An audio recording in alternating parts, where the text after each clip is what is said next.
Hello everyone, and welcome to the Fictional Vortex. So we are back with an interesting movie on what if Naruto was the Force Sage who walked between light and dark. Naruto x Bastila Shan x Aayla Secura, Star Wars.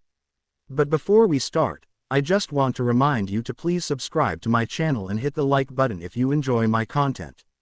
Let's start the story. Chapter 1. The Dimensional Rift. Pain exploded behind Naruto's eyes as reality itself seemed to tear around him. The experimental space-time jutsu, designed to instantly transport him from the battlefield to safety, had gone catastrophically wrong. Instead of a controlled jump, he felt himself being pulled through what seemed like an infinite tunnel of swirling chakra and strange, unfamiliar energy. His body contorted as the very fabric of existence stretched and compressed around him. Images flashed before his eyes, worlds he'd never seen, stars arranged in unfamiliar patterns, creatures beyond imagination. For what seemed like an eternity, he tumbled through this chaotic void, his consciousness flickering like a candle in a storm. Then, abruptly, silence. Naruto crashed to the ground, the impact driving the air from his lungs. Dust billowed around him as he lay in a shallow crater, his body aching in ways he'd never experienced before. The familiar weight of Kurama's chakra within him felt different. Not gone, but changed somehow, resonating with the very air around him. He coughed, spitting dirt from his mouth, and pushed himself to his knees. The first thing he noticed was the light. Two suns hanging in an amber sky, casting dual shadows across an arid landscape. Rocky formations jutted from red soil, with sparse, alien vegetation clinging to life in this harsh environment. "What the hell?" he muttered, rising unsteadily to his feet. His black and orange outfit was torn in places, scorched in others. The familiar weight of his kunai pouch was still at his hip.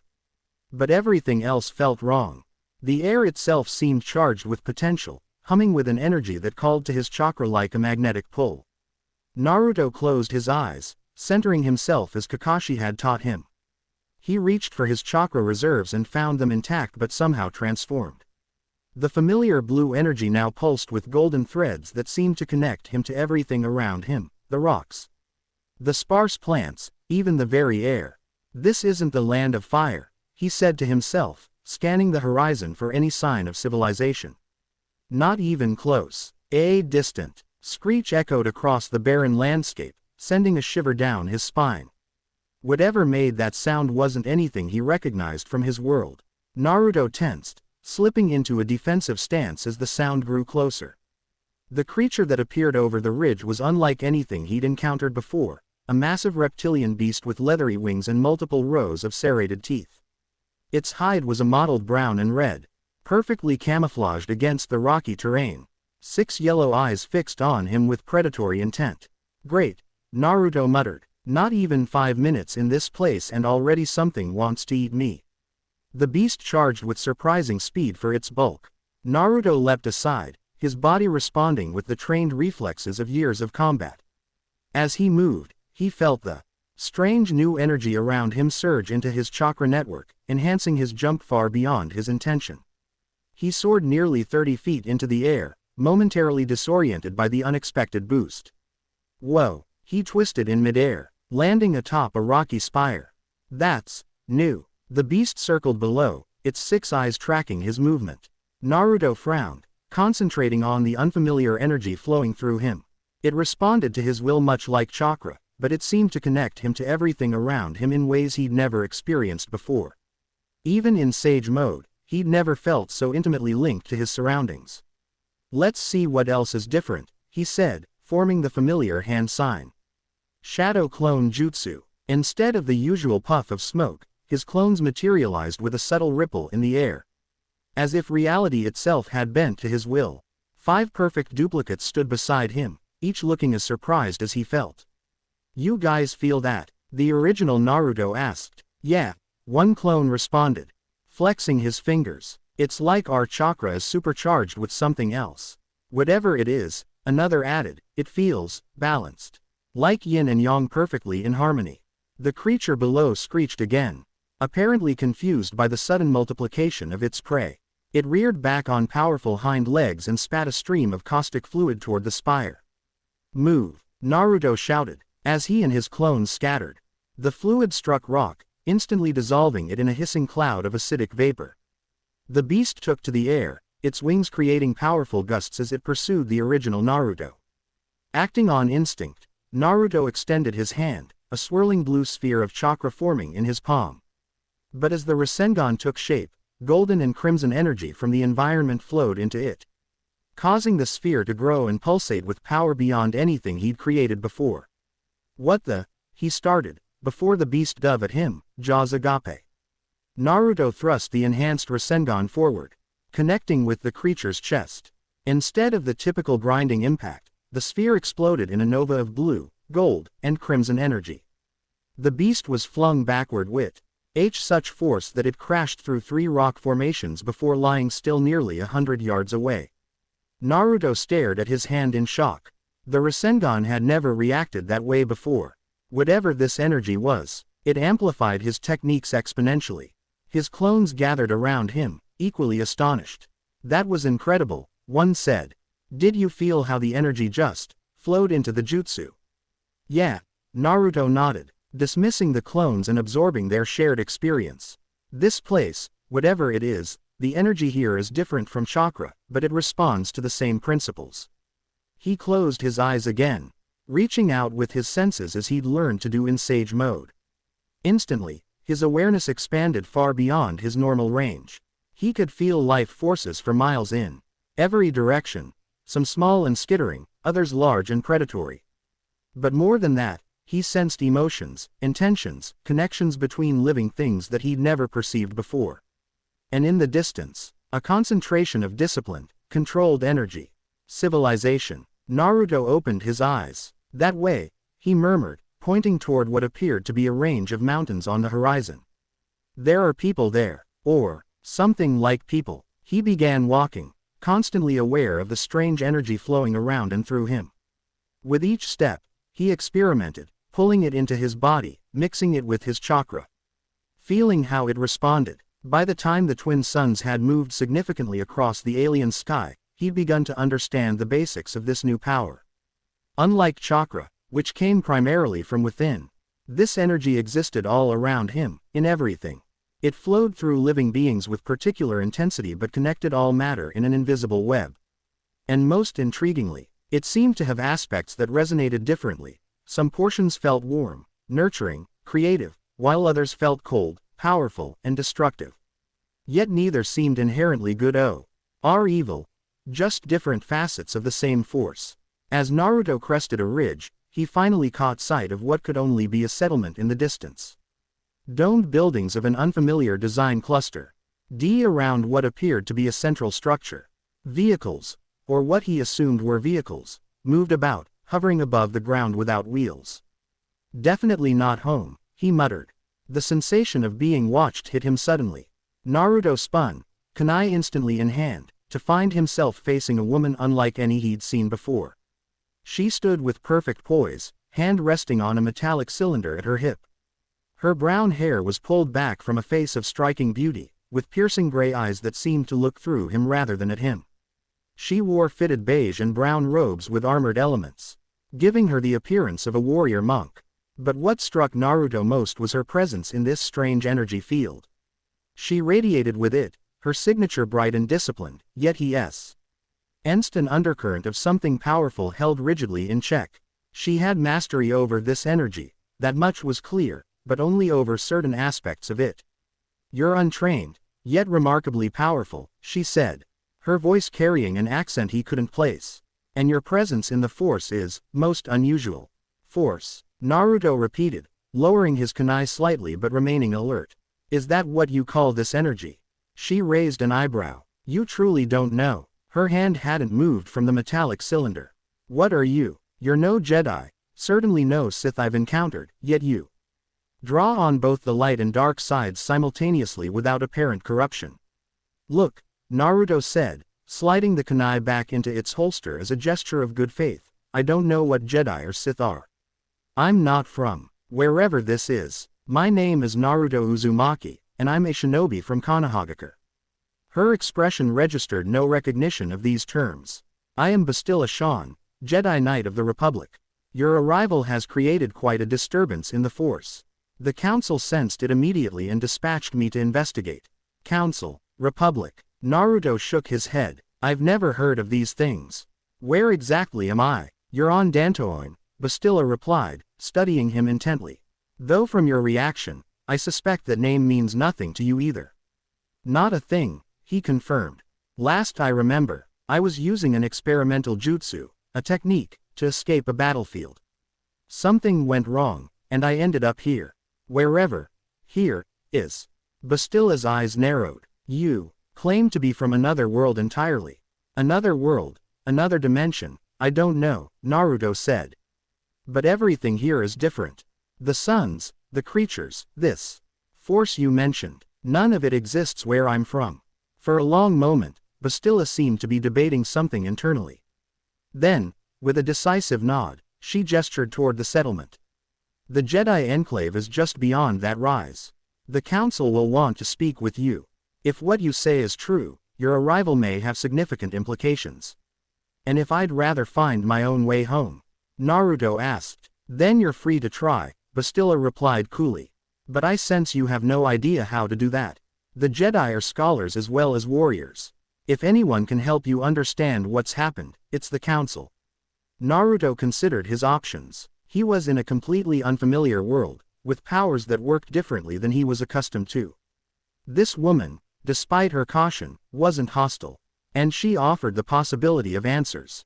All right, he conceded. I'll meet your council. Bastila nodded, seemingly satisfied with his decision. Follow me, and try not to disturb anything further with your presence. You're projecting your energy in a most uncontrolled manner. Sorry, Naruto replied, though he wasn't entirely sure what she meant. I'm still getting used to how things work here. As they walked toward the settlement, Naruto observed Bastila from the corner of his eye. Her movements were efficient and graceful, suggesting extensive combat training. She maintained a careful distance from him, her hand never straying far from the cylinder at her hip. That weapon, he said, nodding toward it. What is it? This. She touched the metal cylinder briefly. It's a lightsaber, the weapon of a Jedi. How does it work? Instead of answering, Bastila stopped and removed the cylinder from her belt. With a practiced motion, she activated it. A beam of brilliant yellow energy extended from the hilt with a distinctive hum that pulsed with each subtle movement.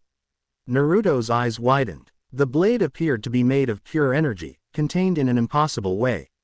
That's incredible. The lightsaber is more than a weapon, Bastila explained, executing a few precise forms that left trails of light in the air. It is a conduit for the Force and a symbol of the Jedi Order. She activated the weapon and returned it to her belt. Now, perhaps you could demonstrate one of these jutsu you mentioned. Naruto nodded, seeing the request as both curiosity and a test. All right, something simple. He formed hand signs in rapid sequence. Water style. Water bullet. He exhaled sharply, expecting a compressed ball of water to shoot from his mouth. Instead, moisture instantly gathered from the air around them, forming not just a bullet but a dragon-shaped torrent that surged forward with such force that it carved a trench in the ground for 30 yards before dissipating. Bastila took a step back, her composure briefly shaken. That was not what I expected. Me neither, Naruto admitted, staring at the gouged earth. Back home, that would have been much smaller. It's like everything is amplified here. You're drawing on the Force without training or restraint, Bastila said, a new respect in her voice. Most Force sensitives require years of discipline to channel such power. They resumed walking, a thoughtful silence between them. As they approached the settlement, Naruto could now make out more details. The buildings were elegant in their simplicity, with curved lines and natural materials that seemed to grow from the landscape rather than impose upon it. People moved about, humans like Bastila, but also beings Naruto had never imagined. Creatures with tentacles instead of hair, others with skin in impossible colors, some with multiple limbs or eyes. He tried not to stare, but the diversity was overwhelming. The Jedi accept initiates from all species of the Republic, Bastila explained, noticing his fascination. The Force flows through all living things, regardless of form. They passed through an arched entrance into a central courtyard. where robed figures of various species meditated or conversed in small groups. All conversation ceased as Naruto entered, every head turning toward him as if he'd shouted for attention. "They sense you," Bastila said quietly.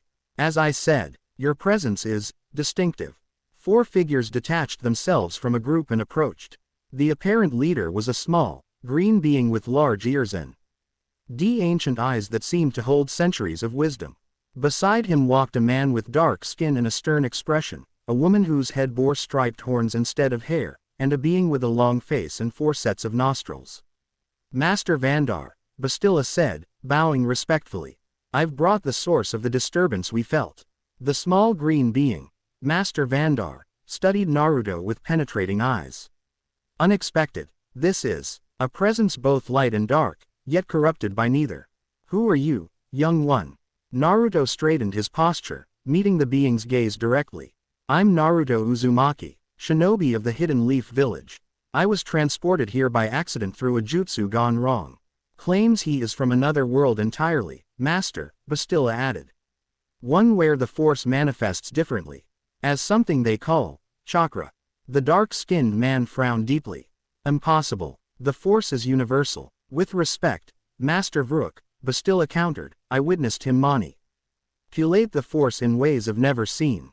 He draws on both light and dark simultaneously, yet shows no signs of corruption." "Interesting. This is," Master Vandar said, his large eyes never leaving Naruto. "Sense deception. I do not." "Confused. This one is, but truthful." The horned woman stepped forward.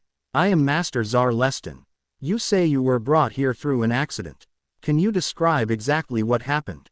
Naruto nodded, recounting the battle he'd been fighting, the experimental space-time jutsu he'd attempted, and the sensation of being pulled through a rift between realities. As he spoke, he noticed the Jedi exchanging glances, their expressions grave. "The Force works in mysterious ways," Master Zar said when he finished. "Perhaps your arrival was its will.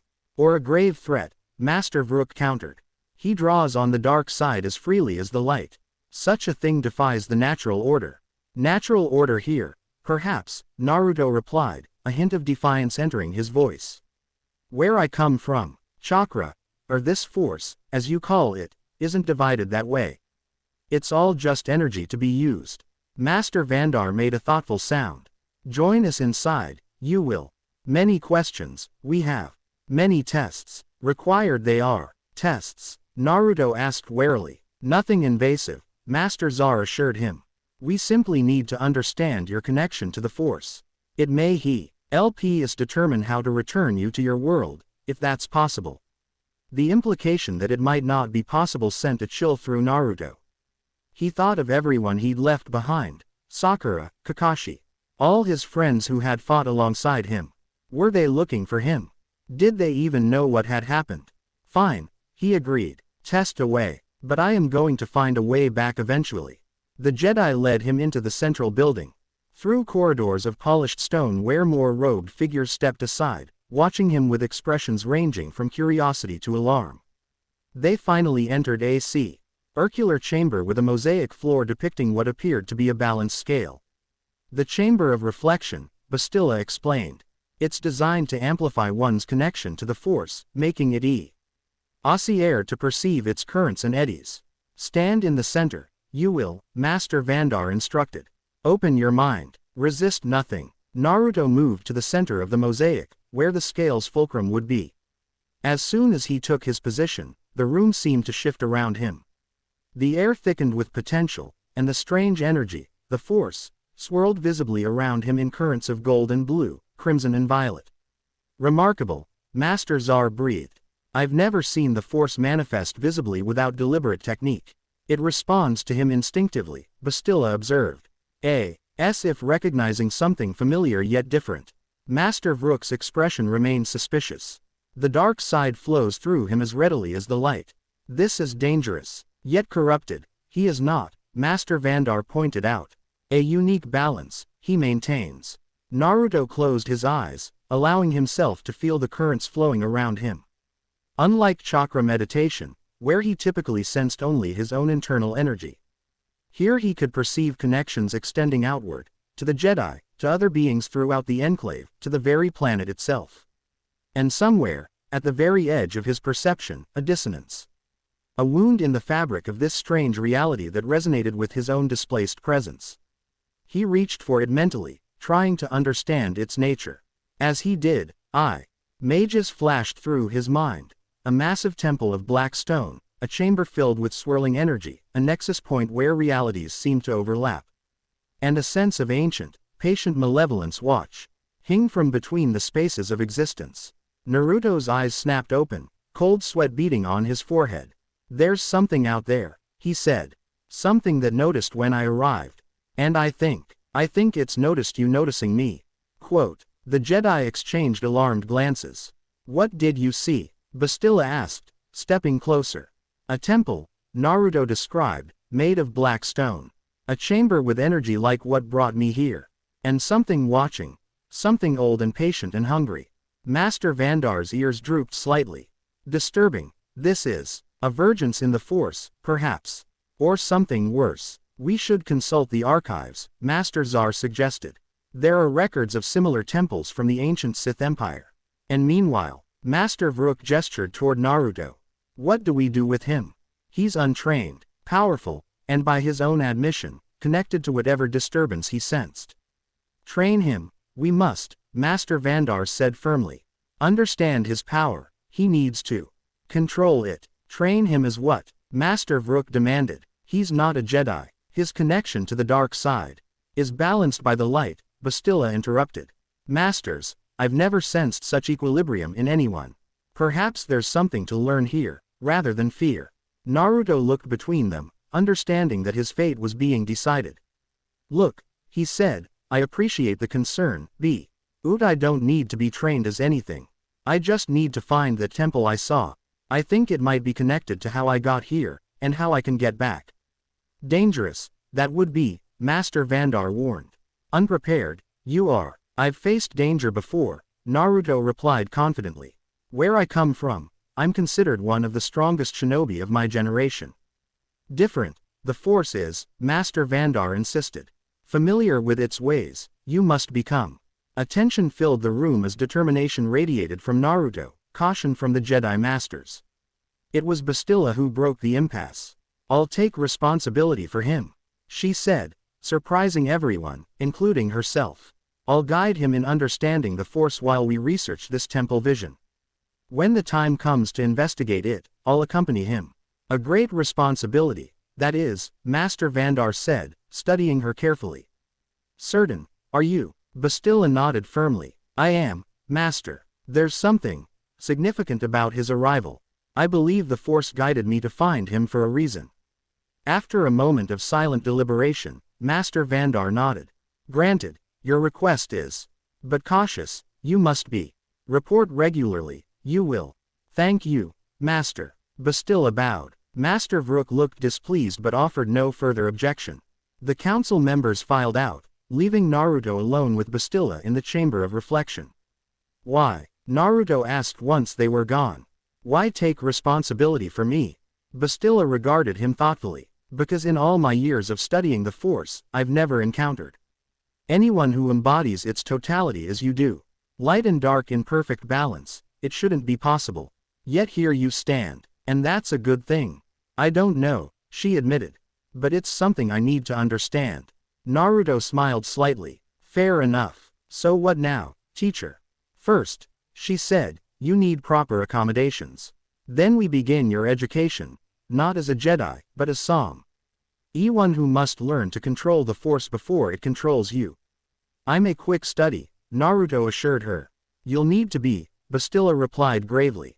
"Whatever you sensed during your meditation, Hativer noticed your arrival. I fear we have less time than the council believes." As they left the chamber, Naruto cast one last glance at the mosaic floor.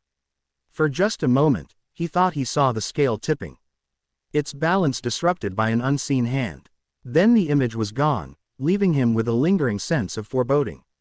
Outside, the twin suns of Dantoin were setting, casting long shadows across the enclave.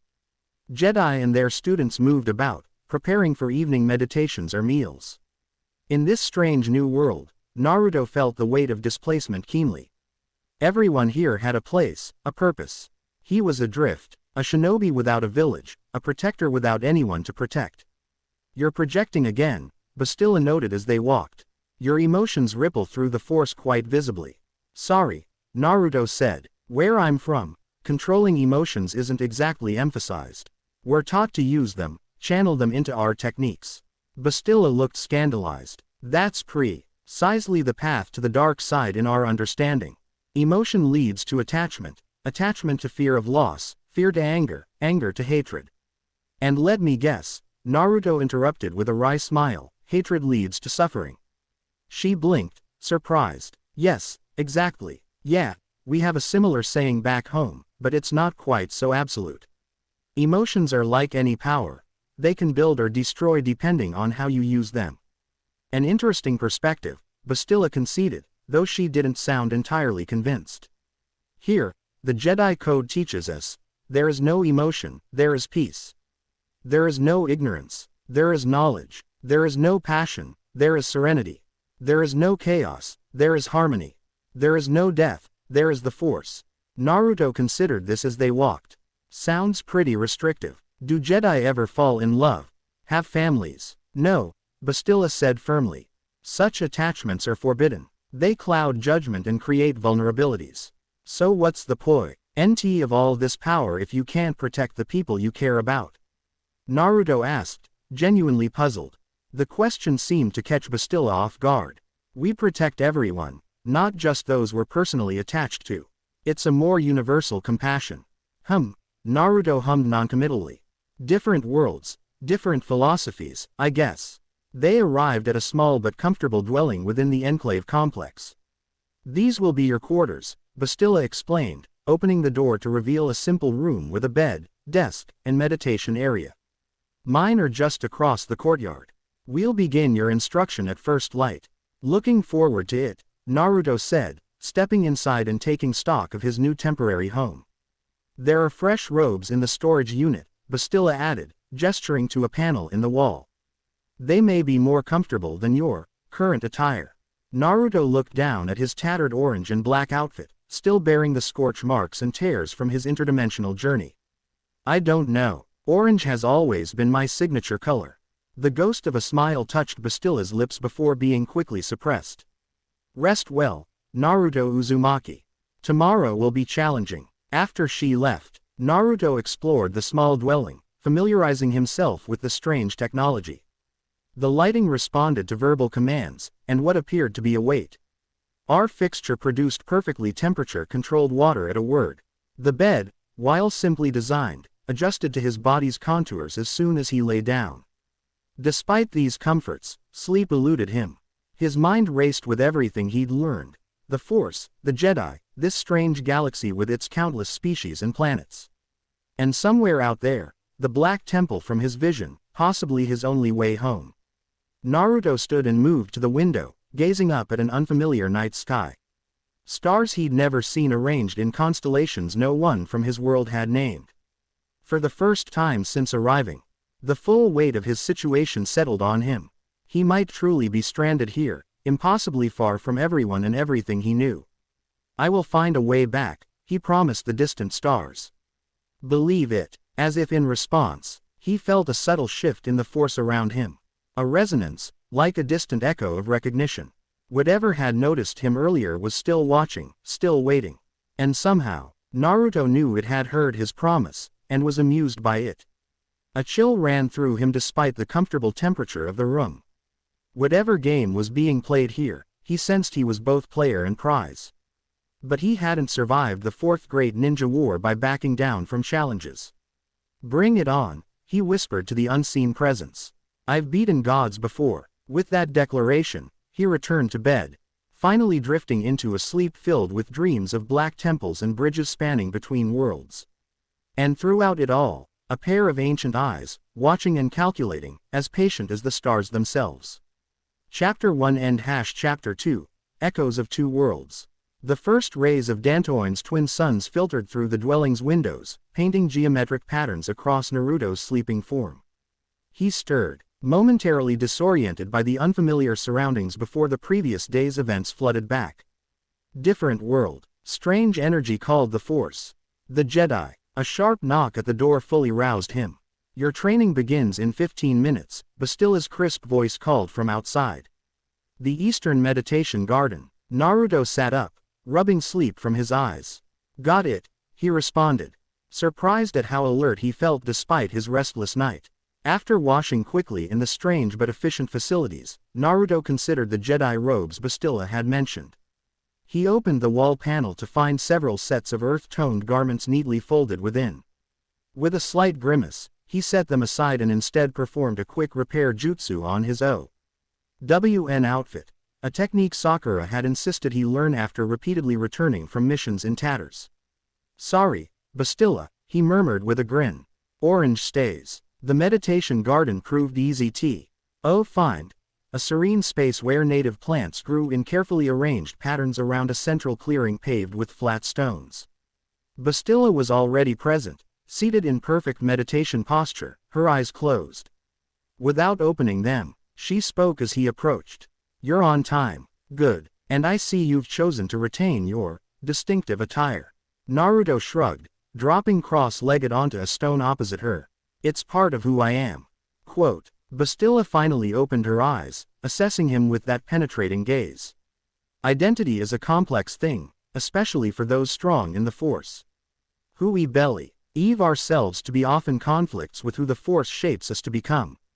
Maybe, Naruto replied, but where I'm from, we believe in forging our own paths. The only destiny worth having is the one you choose yourself. A flicker of something, perhaps surprise, perhaps interest, crossed Bastila's face before her composed expression returned. An interesting philosophy. Yet here you are, brought by forces beyond your control to a place you never chose. Touché, Naruto conceded with a slight smile. So, what's first? Lightsaber training, Force lightning, moving stuff with my mind. Patience, Bastila said, her tone suggesting this might be a recurring theme. First, you must understand what the Force truly is. Close your eyes and extend your awareness, as I suspect you did in your meditation practices at home. Naruto complied, closing his eyes and settling into the familiar meditative state he'd practiced countless times. Immediately, the differences between chakra meditation and this Force awareness struck him. Instead of focusing inward on his own energy reserves, he found himself naturally extending outward, perceiving the life energies around him. The plants, small creatures, distant Jedi, and Bastila herself. Shining like a disciplined flame. Good, Bastila's voice seemed to come both through his ears and directly into his mind. Now, feel the currents within the Force. Do you perceive how some flow warm and nurturing, while others run cold and potent? Yes, Naruto replied, fascinated by the distinct signatures. The light and dark sides you mentioned. Precisely. The light side flows from compassion, peace, and harmony. The dark from passion, strength, and ambition. Her mental voice carried hints of rehearsed doctrine. What makes your presence so unusual is that you draw on both simultaneously, without being pulled toward either extreme. Naruto frowned in concentration. But they're just different aspects of the same energy, aren't they?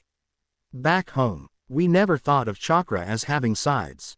That perception itself is dangerous by our standards, Bastila cautioned.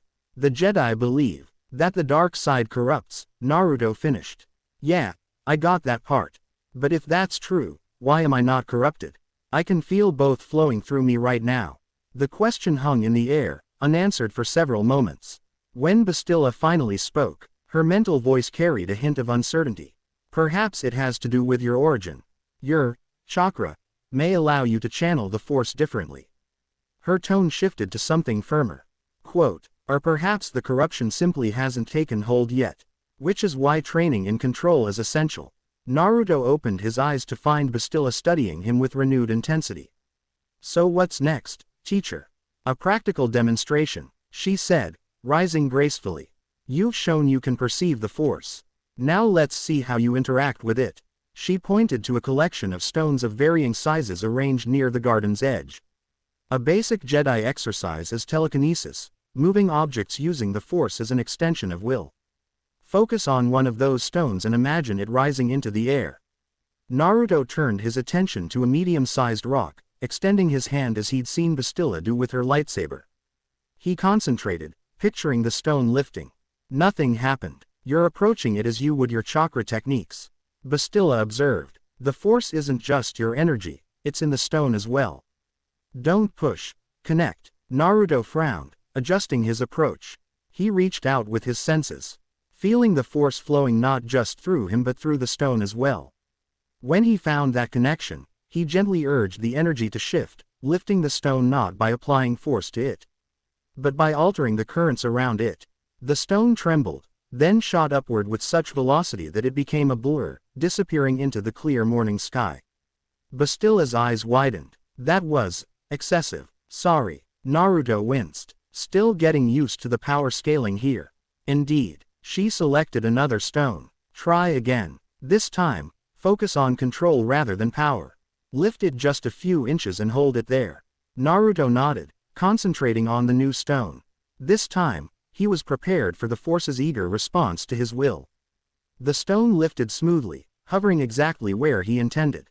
Better, Bastila acknowledged. Now, move it in a circle, maintaining consistent height. For the next hour, Bastila guided him through progressively more complex telekinetic exercises, moving multiple objects simultaneously, manipulating them with precision, assembling simple structures midair. Naruto caught on quickly, his natural adaptability serving him well. Your control is improving, Bastila noted as Naruto assembled a floating spiral of stones. But you're still drawing on both light and dark aspects. Most concerning is that you seem to do so unconsciously. Is it really that big a deal if it works? Naruto asked, carefully lowering the stone formation to the ground. As he did, a sudden wave of dizziness washed over him, bringing with it a flash of memory. So vivid it felt like he was living it again. The battlefield stretched before him, bodies scattered across cratered terrain. Madara floated above them, the Ten Tails power radiating from him in sickening waves. Beside Naruto stood Sasuke, bleeding but defiant. One chance, Sasuke said, his Rinnegan glowing with purpose. The space-time jutsu might get you close enough to land the final blow. And you? Naruto asked, already knowing the answer. I'll create the opening. He won't expect me to sacrifice. Naruto. Bastila's voice cut through the memory. Focus. He blinked. Ending himself on his knees in the meditation garden, the stones scattered chaotically around him. Bastila knelt before him, concern evident in her usually composed features. What happened? She demanded. Your presence in the force suddenly fragmented, as if you were in two places at once. Naruto took a deep breath, the phantom pain of battle still echoing through his body. A memory from right before I came here. The battle I was fighting. My friend was about to sacrifice himself to give me an opening. A powerful attachment, Bastila observed, her tone careful. Such emotional connections can create vulnerabilities in your force presence, gateways for darker influences. Or sources of strength, Naruto countered, rising to his feet. Where I'm from, the bonds between people are what make us stronger. Fighting for those you care about gives you power beyond what you could achieve alone. Bastila stood as well, maintaining that careful diplomatic expression. An interesting perspective, but not one the Jedi share. Quote, maybe that's why the Jedi and Sith are locked in an eternal stalemate, Naruto suggested. Both sides rejecting half of what makes the Force whole. Before Bastila could respond to this philosophical challenge, a young Jedi apprentice hurried into the garden, bowing hastily. Knight Shan, the young human said breathlessly, Master Vandar requests your immediate presence in the council chamber. You are to bring your charge. His eyes flicked curiously to Naruto. We'll be there promptly, Bastila replied with a nod. As the apprentice departed, she turned to Naruto. It seems our training session must end early. The council rarely summons with such urgency. Maybe they've found something about that temple I saw, Naruto suggested as they left the garden. Walking briskly toward the central enclave building. Perhaps, Bastila agreed, though her tone suggested doubt. Though the archives take time to search properly. More likely it's related to your unique force presence. Quote, The council chamber was a circular room different from the chamber of reflection where Naruto had been tested the previous day. Here, curved benches arranged in concentric circles faced a central dais. Master Vandar and several other council members were already present, along with someone Naruto hadn't seen before. A female alien with blue skin stood on the dais, her head adorned with what appeared to be two thick tentacles draped like hair. She wore fitted leather armor over a pragmatic outfit that suggested both mobility and protection. A lightsaber hung at her hip, marking her as a Jedi despite her unconventional attire. But what struck Naruto immediately was her Force signature. It had a strange resonance that felt oddly familiar, almost like his own. "Ah, arrived you have." Master Vandar greeted them. "Fortuitous, this timing is. Meet you should, Aayla Secura." The blue-skinned woman turned, studying Naruto with intense dark eyes. "So this is the anomaly you sensed," she said, her accented voice carrying notes of both caution and curiosity. "He doesn't look like much. Appearances can be deceiving," Naruto replied with a slight grin. "Just like yours, I'm guessing." A flicker of amusement crossed her features. "Touché. Knight Secura appeared at our enclave this morning," Master Czar explained. "Under most unusual circumstances. Displaced, she claims to be," Master Vandar added. "From a different time." "Different time," Naruto repeated, suddenly understanding the resonance he'd sensed. "You're not from this era." Aayla Secura nodded, her leku, the tentacle-like appendages, twitching slightly. "I was on a mission on Felucia, during the Clone Wars. There was a temple with strange energy readings. When I investigated, there was a flash of light. And suddenly I was here on Dantooine, more than 4,000 years in the past." Naruto's eyes widened. 4,000 years. According to the archives and star charts I've consulted, Aayla confirmed grimly. "The Republic I know, the Jedi Order I serve, they don't exist yet. Won't exist for millennia." "A temporal displacement," Bastila murmured. "Extremely rare, and dangerous. The Force doesn't allow such things lightly." "Yet happened." "It has," Master Vandar said. "And coincides with your arrival." "It does." He fixed Naruto with a penetrating gaze. "Connected. These events may be." Naruto approached the dais, studying Aayla more closely.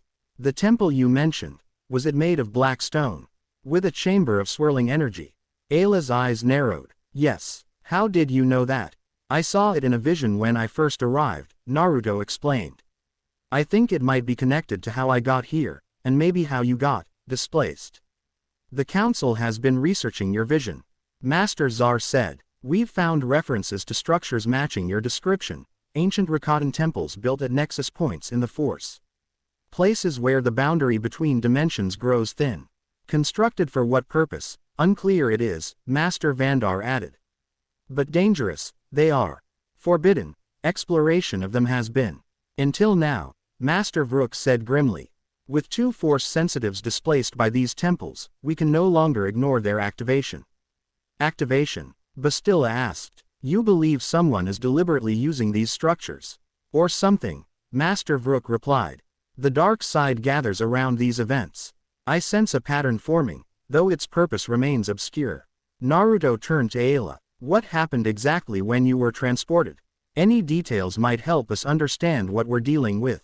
The Twi'lek Jedi's expression grew distant as she recalled. "I entered the temple's central chamber. There was a pedestal with what appeared to be a Sith holocron, but older, far older than any Sith artifact I've encountered. When I approached, it began to pulse with red energy. I tried to leave, but the doorway sealed itself. Then the holocron opened, I suppose is the best description. Light poured out, forming a vortex around me. I felt myself being pulled apart and reassembled. Next thing I knew, I was lying in a field outside this enclave." Quote, "Sounds similar to what I experienced," Naruto nodded. "Though in my case, it was a space-time jutsu that went wrong, or maybe was interfered with." "Interference?" Master Czar looked troubled. "You believe some outside force altered your technique?" "It's just a theory," Naruto admitted. "But the timing is suspicious. My jutsu should have simply transported me a short distance. Instead, it sent me across dimensions. And now we learn that someone or something is activating these temple structures that can move people through time. A coordinated effort, this suggests." Master Vandar said gravely. To what end? Concerning it is. A tense silence fell over the chamber as they considered the implications. It was Bastila who finally broke it. Masters, with your permission, I believe we should investigate one of these temples directly. If they're connected to both Naruto's displacement and Aayla Secura's temporal shift, they may hold the key to reversing both. Master Vrook frowned deeply. Too dangerous. These temples were sealed for good reason. With respect, Master, Aayla countered, I've already been inside one and survived. With proper preparation, we could learn critical information. And if someone is activating these structures, Naruto added, we need to know why. Better to investigate on our terms than wait for something worse to happen. The council members exchanged glances, a silent communication passing between them. Finally, Master Vandar nodded. Agree, I do, though cautious we must be. Investigate you will, the three of you. He pointed to Naruto, Bastila, and Aayla. A balance you represent. Past, present, and, he fixed his ancient eyes on Naruto, something altogether different. The archives mention a temple on Kashyyyk. Master Zar provided, hidden in the Shadowlands beneath the Roshar trees. If the patterns hold, it may be the next to activate. Knight Shan, Master Vandar turned to Bastila, lead this mission, you will. Responsible for both, you are now. Bastila bowed formally. I understand, Master. Prepare you must, Master Vandar concluded. Depart tomorrow, you will. May the force be with you all. As they left the council chamber, Naruto sensed a subtle tension between Bastila and Aayla. The two Jedi walked with careful distance between them, neither speaking till they reached a more private corridor. So, Aayla said finally, her tone carefully neutral, you're from another dimension entirely. Not just another time. That's right, Naruto confirmed. A world called Earth, in a region known as the Elemental Nations. We have energy similar to your force, but we call it chakra and use it differently. He can draw on both light and dark aspects simultaneously, Bastila explained. Her tone suggesting this remained a point of concern.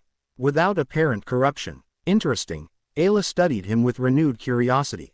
In my time, there are Leger NDS of Force users who walked a middle path, the so-called Grey Jedi. The Order considers such tales dangerous propaganda, of course. Your order, perhaps, Bastila replied with a hint of reproach. Quote, the Jedi of any era understand the fundamental nature of the Force and the corruption of the dark side. With respect, Knight Shan, Aayla countered, her leku twitching subtly, 4,000 years of additional Jedi history and philosophy might offer perspectives you lack. Naruto sensed the conversation heading toward philosophical territory that could occupy them for hours. Ladies, he interrupted, fascinating as Jedi theological debates surely are, shouldn't we focus on preparing for this mission? Both women turned to him with nearly identical expressions of surprise, as if they'd momentarily forgotten his presence. Bastila recovered first. Of course, we'll need supplies, appropriate weaponry. She eyed Naruto's kunai pouch. Your weapons may be effective against wildlife. But if we encounter dark side entities or Sith, you'll need something more substantial. I'll be fine, Naruto assured her, patting the pouch. These aren't just for throwing. I've got explosive tags, smoke bombs, and a few specialized tools. Plus, I don't exactly need a lightsaber to be effective. Perhaps a demonstration would reassure Knight Shan, Aayla suggested, a hint of challenge in her voice. The training grounds should be empty at this hour. An excellent idea, Bastila agreed. I've seen some of his abilities, but a more comprehensive assessment would be prudent before entering the field. Naruto shrugged. Sure, I'm game. Lead the way. The training grounds were an expansive area behind the enclave, featuring various terrains from open spaces to obstacle courses and simulated environments. A few younger Jedi were practicing lightsaber forms at the far end, but otherwise, the area was deserted. This should suffice, Bastila said, leading them to a circular arena marked with concentric rings. Aayla Secura and I can provide a reasonable challenge to assess your combat readiness. Both of you. Naruto raised an eyebrow. At once. Is that a problem? Aayla asked, a subtle smile playing at her lips. Naruto grinned back. Not at all. Just wanted to make sure it would be challenging enough. Both Jedi exchanged glances at his confidence, which might have Seemed like bravado if not for the calm certainty behind it. "We'll use training settings on our lightsabers," Bastila said, adjusting her weapon. "They'll sting rather than sever. I suggest you try this as a serious combat simulation nonetheless." "Works for me," Naruto agreed, stepping to the center of the arena. Both women took positions at opposite sides of the circle, igniting their lightsabers, Bastila's glowing yellow, Ayla's a vibrant blue. Naruto noted their stances. Bastila formal and precise, Ayla more fluid and adaptive. Two very different fighting styles, both lethal in their own ways. "Begin whenever you're ready," Naruto called, making no move to draw a weapon. The Jedi attacked in perfect coordination, as if they'd trained together for years rather than just met. Bastila came straight on with powerful, precise strikes while Ayla flanked, her movements acrobatic and unpredictable. Their lightsabers hummed through the air in blinding arcs of blue and yellow. Naruto moved with casual grace, avoiding each strike by the barest margin. He seemed to flow around their blades like water, never where the attack landed but always just beyond reach. After a full minute, of increasingly complex attacks failing to connect, both Jedi began to show signs of frustration. "You're quite agile," Bastila acknowledged, executing a series of rapid thrusts, "but eventually, you'll need to counterattack." "Just getting a feel for your styles," Naruto replied cheerfully, bending backward under a horizontal slash from Ayla that should have been impossible to evade. "But if you insist," he formed a familiar hand sign. Shadow Clone Jutsu. In an instant, the arena contained 5 identical Narutos, each grinning confidently. Both Jedi faltered momentarily at the unexpected multiplication. "Solid clones," Ayla observed, recovering quickly. "Not Force illusions." "Nope," all 5 Narutos replied in unison. "Completely real and independent." The clones moved in perfect coordination. 2 engaging Bastila while 2 occupied Ayla. The original hung back, observing. The fighting style shifted dramatically, from pure evasion to an aggressive, unpredictable offense. That forced both Jedi on the defensive. "Your technique is impressive," Bastila admitted, parrying a flurry of kunai from one clone while evading the acrobatic kicks of another. "But relying on superior numbers isn't always practical." As if to emphasize her point, she caught one clone with a sweeping arc of her lightsaber, causing it to disappear in a puff of smoke. Ayla, meanwhile, had dispatched one of her opponents with a precise thrust. "Numbers aren't everything," the original Naruto agreed. "Sometimes you need a change of approach." He extended his hand, and a swirling sphere of blue energy formed in his palm. Unlike the Rasengan he'd demonstrated earlier, this one remained stable and controlled, precisely calibrated. "Interesting technique," Ayla commented, dispatching her remaining clone with an elaborate spinning attack. "Energy containment without a lightsaber crystal." "Something like that," Naruto replied. "But I can do better." The sphere in his palm suddenly expanded, shifting from blue to a golden hue with what looked like shuriken blades of pure energy extending from its core. The air around him began to ripple with power. "Enough," Bastila called, deactivating her lightsaber. "I believe you've made your point." Naruto allowed the Rasenshuriken to dissipate, dismissing his remaining clone with a casual gesture. "Just wanted to show I can handle myself." "Clearly," Ayla agreed, switching off her own weapon. "Though your techniques draw heavily on the Force in ways that," she hesitated, glancing at Bastila, "are unconventional." "That's one word for it," Bastila murmured. "You tapped into both light and dark energies simultaneously to form that sphere. The potential for catastrophic imbalance is minimal because I'm maintaining the balance." Naruto interrupted confidently. "It's like nature energy back home, powerful but neutral until shaped by intention." A thoughtful expression crossed Ayla's features. "Nature energy. You me. NTIONED something similar earlier. Sage mode, was it?" "Yeah," Naruto nodded. "It's a technique where I gather natural energy and balance it with my own chakra. Gives me enhanced senses, strength, speed, the whole package." "I'd be interested in seeing this technique," Ayla said. "It sounds somewhat similar to certain Force traditions mentioned in ancient texts."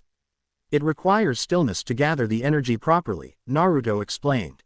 "In battle, I use clones to gather it for me, but I can demonstrate the traditional method." He sat cross-legged on the ground, adopting a meditative pose. Chi would have been familiar to any shinobi of Mount Myoboku. As he stilled his body and extended his senses, he immediately noticed a difference from his previous experiences with Sage Mode. The natural energy here, the Force, flowed into him with almost eager intensity, as if recognizing something kindred. As it merged with his chakra, Naruto felt his awareness expanding exponentially beyond anything he'd experienced before. He could sense every living being in the enclave, from the smallest insects to the Jedi Masters in meditation chambers far away.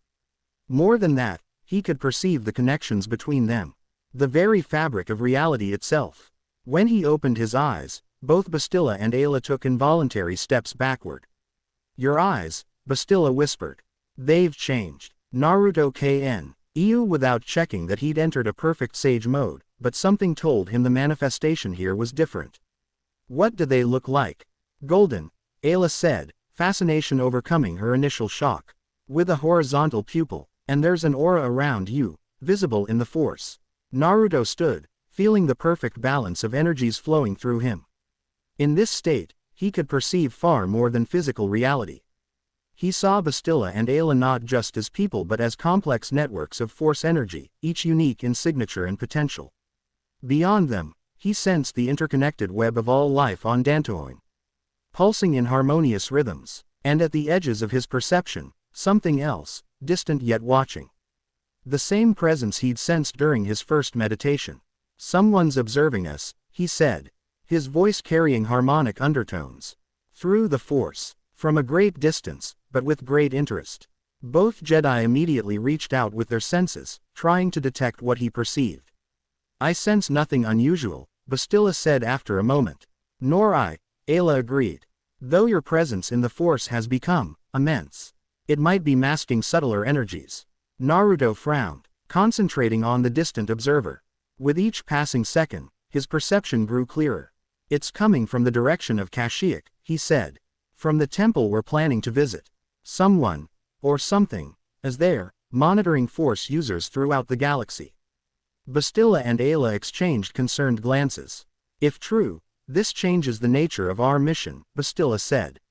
"We should inform the council immediately." "Wait," Naruto held up a hand, pushing his senses further. "There's more. I can almost see." His expression shifted to one of alarm. "It's not just watching. It's feeding somehow. Drawing power from Force polarization, from conflict between light and dark." He released Sage Mode abruptly, the golden glow fading from his eyes as he staggered slightly. Aayla moved quickly to steady him. "What did you see?" she asked urgently. "A pattern," Naruto said, his voice returning to normal. "This entity, whatever it is, gains strength when Force users are divided. The more extreme the division between light and dark, the more power it harvests. Which would explain why it might want to bring someone like you here," Bastila reasoned. "Your ability to balance both aspects threatens its food source. And why it might displace someone from a future time of great conflict," Aayla added grimly. "The Clone Wars represent one of the most polarized periods in Jedi history. According to what I've shared with the Council." Naruto nodded slowly. "This isn't just about me getting home or Aayla returning to her time. Something is manipulating Force users across time and dimensions, creating divisions to feed itself. The Council must be informed," Bastila insisted. "This level of threat requires a coordinated response." "I agree," Naruto said. "But we should be careful about who we tell and how. If this entity feeds on polarization, then creating panic or division among the Jedi would only strengthen it." "A valid concern," Aayla acknowledged. "Perhaps we should speak only with Master Vandar initially. His wisdom and restraint are legendary even in my time." With that decided, they made their way back to the enclave. As they walked, Naruto felt the aftereffects of his enhanced Sage Mode, a lingering sensitivity to the Force currents around him. He noticed subtle nuances in the interactions between Bastila and Aayla, hints of philosophical disagreement beneath their professional cooperation. Master Vandar was meditating in a small garden when they found him. The ancient Jedi opened his eyes as they approached, his long ears twitching slightly. "Returned quickly. You have," he observed, "discovered something, I sense." Naruto explained what he'd perceived in Sage Mode, the watching presence, its connection to Force polarization. The pattern of feeding on division between light and dark. Master Vandar listened without interruption, his ancient eyes growing troubled. Grave news, this is, he said when Naruto finished. An ancient enemy, I fear. One thought long vanquished. You know what this entity is? Bastila asked, surprised. Master Vandar nodded slowly. Legends speak of beings that existed before Jedi, before Sith. Entities that fed on Force energy itself. The Order of Dai Bendu called them Force vampires, creatures that grew powerful through conflict and division among Force sensitives. But sir, easily such beings would have been detected before now, Aayla objected. The Jedi have existed for thousands of years. Hide in plain sight, they can, Master Vandar explained. Dormant for centuries, awakening only when conditions favor them. Great conflicts between light and dark, perfect feeding grounds they are. Like the Mandalorian Wars in this era, Bastila murmured. Or the Clone Wars in mine, Aayla added grimly.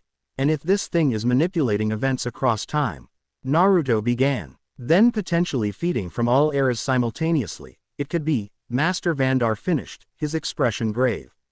A threat beyond imagining. But why bring me here? Naruto asked. If I'm a threat to its feeding pattern because of my balanced approach to the Force, why not just kill me?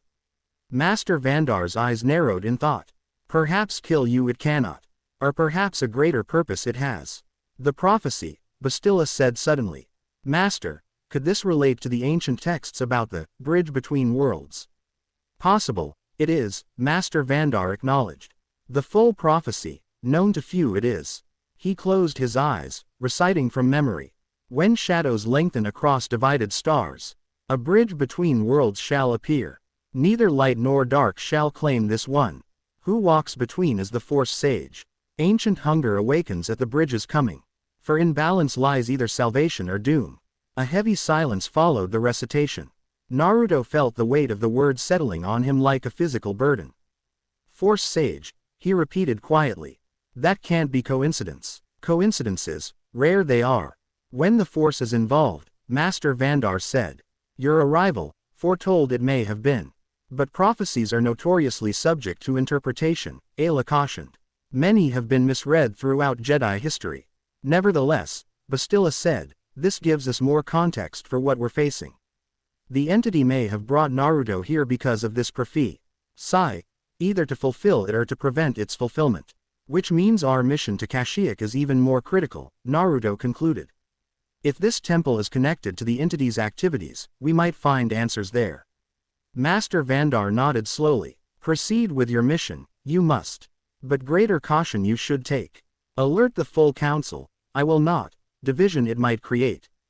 Trust in the three of you, I do. We'll leave at first light, Bastila confirmed. As they left Master Vandar to his meditation, the weight of their discovery hung heavily in the air. What had begun as a simple displacement had evolved into something far more complex and dangerous, a threat that spanned dimensions and eras. I should prepare my equipment, Aayla said as they reached the central courtyard. My fighter was transported with me. Though it's currently undergoing compatibility adjustments in your hangar. I'll arrange for supplies and transportation, Bastila added. Naruto, you should rest and continue practicing your Force control. What you did in Sage mode was impressive but potentially dangerous if not properly channeled. Naruto nodded, though his mind was elsewhere. The prophecy echoed in his thoughts. Particularly the line about salvation or doom. How many times in his life had prophecies and destinies tried to define him? First as the Nine-Tails Jinchuriki, then as the Hild of prophecy foretold by the great Toad Sage. Now, apparently, he was this Force Sage, another title, another expectation. I need some air, he said abruptly. I'll meet you both later to finalize preparations. Without waiting for a response, he headed for the enclave's outer walls. Finding a secluded spot atop the perimeter, he sat cross-legged, gazing out at Dantoin's rolling plains. The afternoon light bathed them in golden hues. The serenity of the landscape belied the turmoil in his mind. Closing his eyes, Naruto allowed himself to slip into a light meditative state, not full sage mode. But enough to center his thoughts. As his consciousness settled, another flashback washed over him, this one gentler than the battlefield memory from earlier. The Hokage's office was bathed in late afternoon light, casting long shadows across the floor. Kakashi sat behind the desk, his masked face impossible to read as always. Underscore. You're sure about this mission? He asked. The jutsu is experimental at best. Dangerous at worst. Underscore. When has danger ever stopped me? Naruto replied with his characteristic grin. Besides, if it works, we'll have a technique that could revolutionize how we respond to crises. Instant transportation of shinobi to trouble spots without the limitations of the Flying Thunder God technique. Underscore. Kakashi sighed. Just promise me you'll be careful. The theory suggests a momentary passage through an interdimensional space. If something goes wrong while you're in that space. Underscore. I know. I could end up anywhere, or nowhere. Naruto's expression grew more serious. But someone has to test it, and my chakra reserves make me the safest candidate. Underscore. Plus your legendary luck, Kakashi added dryly. Underscore. Naruto laughed. That too. Don't worry, sensei. I'll be back before you know it. Underscore. The memory faded, leaving Naruto with a bittersweet ache. He had promised to return, and he intended to keep that promise, no matter what prophecies or ancient entities stood in his way. Kakashi-sensei, Sakura, everyone. I will find a way back, he whispered to the alien sky. You miss them greatly. The voice startled him from his reverie. Aayla stood a few paces away. Her expression compassionate. I didn't hear you approach, Naruto admitted, impressed despite himself. Few could sneak up on him, even lost in thought. Jedi training, she explained, moving to sit beside him. May I join you? Sure. He shifted to make space. How did you find me? Your force signature is distinctive, Aayla said with a slight smile. Even when you're not actively using it, you shine like a beacon to those sensitive enough to perceive it. They sat in comfortable silence for a few moments, watching as one of Dantoin's suns began to dip toward the horizon. You have people waiting for you, Aayla finally said. In your world, yes, Naruto confirmed. Friends who are probably like family to you by now. As do I, in my time. Fellow Jedi, clone troopers who've fought beside me, a whole life for millennia from now. Her voice carried a carefully controlled sadness. The galaxy I know might never exist if I can't return. We'll find a way, Naruto assured her. For both of us. Aayla studied him with those intense dark eyes. Your confidence isn't mere bravado, is it? You genuinely believe we'll succeed. I've faced impossible odds before, Naruto shrugged. Found ways to win that nobody thought existed. This is just another challenge. The prophecy Master Vandar recited. It troubles you, doesn't it? Naruto glanced at her, surprised by her perception. That obvious, huh? To someone from a time where the Jedi have had thousands more years to study force projections and micro-expressions, yes. A hint of humor colored her voice. Plus, prophecies have a way of becoming burdens rather than guides. You could say that again, Naruto agreed. Back home, I was part of a prophecy too, the child of prophecy. Destined to either save the world or destroy it. Everyone had their own interpretation, their own expectations. And what happened? I chose my own path, Naruto said simply. Prophecies talk about destinations, not the journey. How you get there, what choices you make along the way, that's still up to you. Aayla nodded thoughtfully. A wise perspective. The Jedi of my era could learn from such thinking. We've become rigid in many ways, bound by tradition and interpretations of prophecies written millennia ago, including this one about the Force Sage. Especially that one, Aayla confirmed. In my time, it's considered dangerous knowledge, restricted to masters only. There have been incidents with those claiming to be the Force Sage throughout history. Great, Naruto sighed. So I'm stepping into a role that's already got baggage. Perhaps, Aayla agreed, or perhaps you're redefining it. The prophecy speaks of balance, something neither the Jedi nor Sith have truly achieved despite centuries of trying. And this balance is either salvation or doom, Naruto recalled.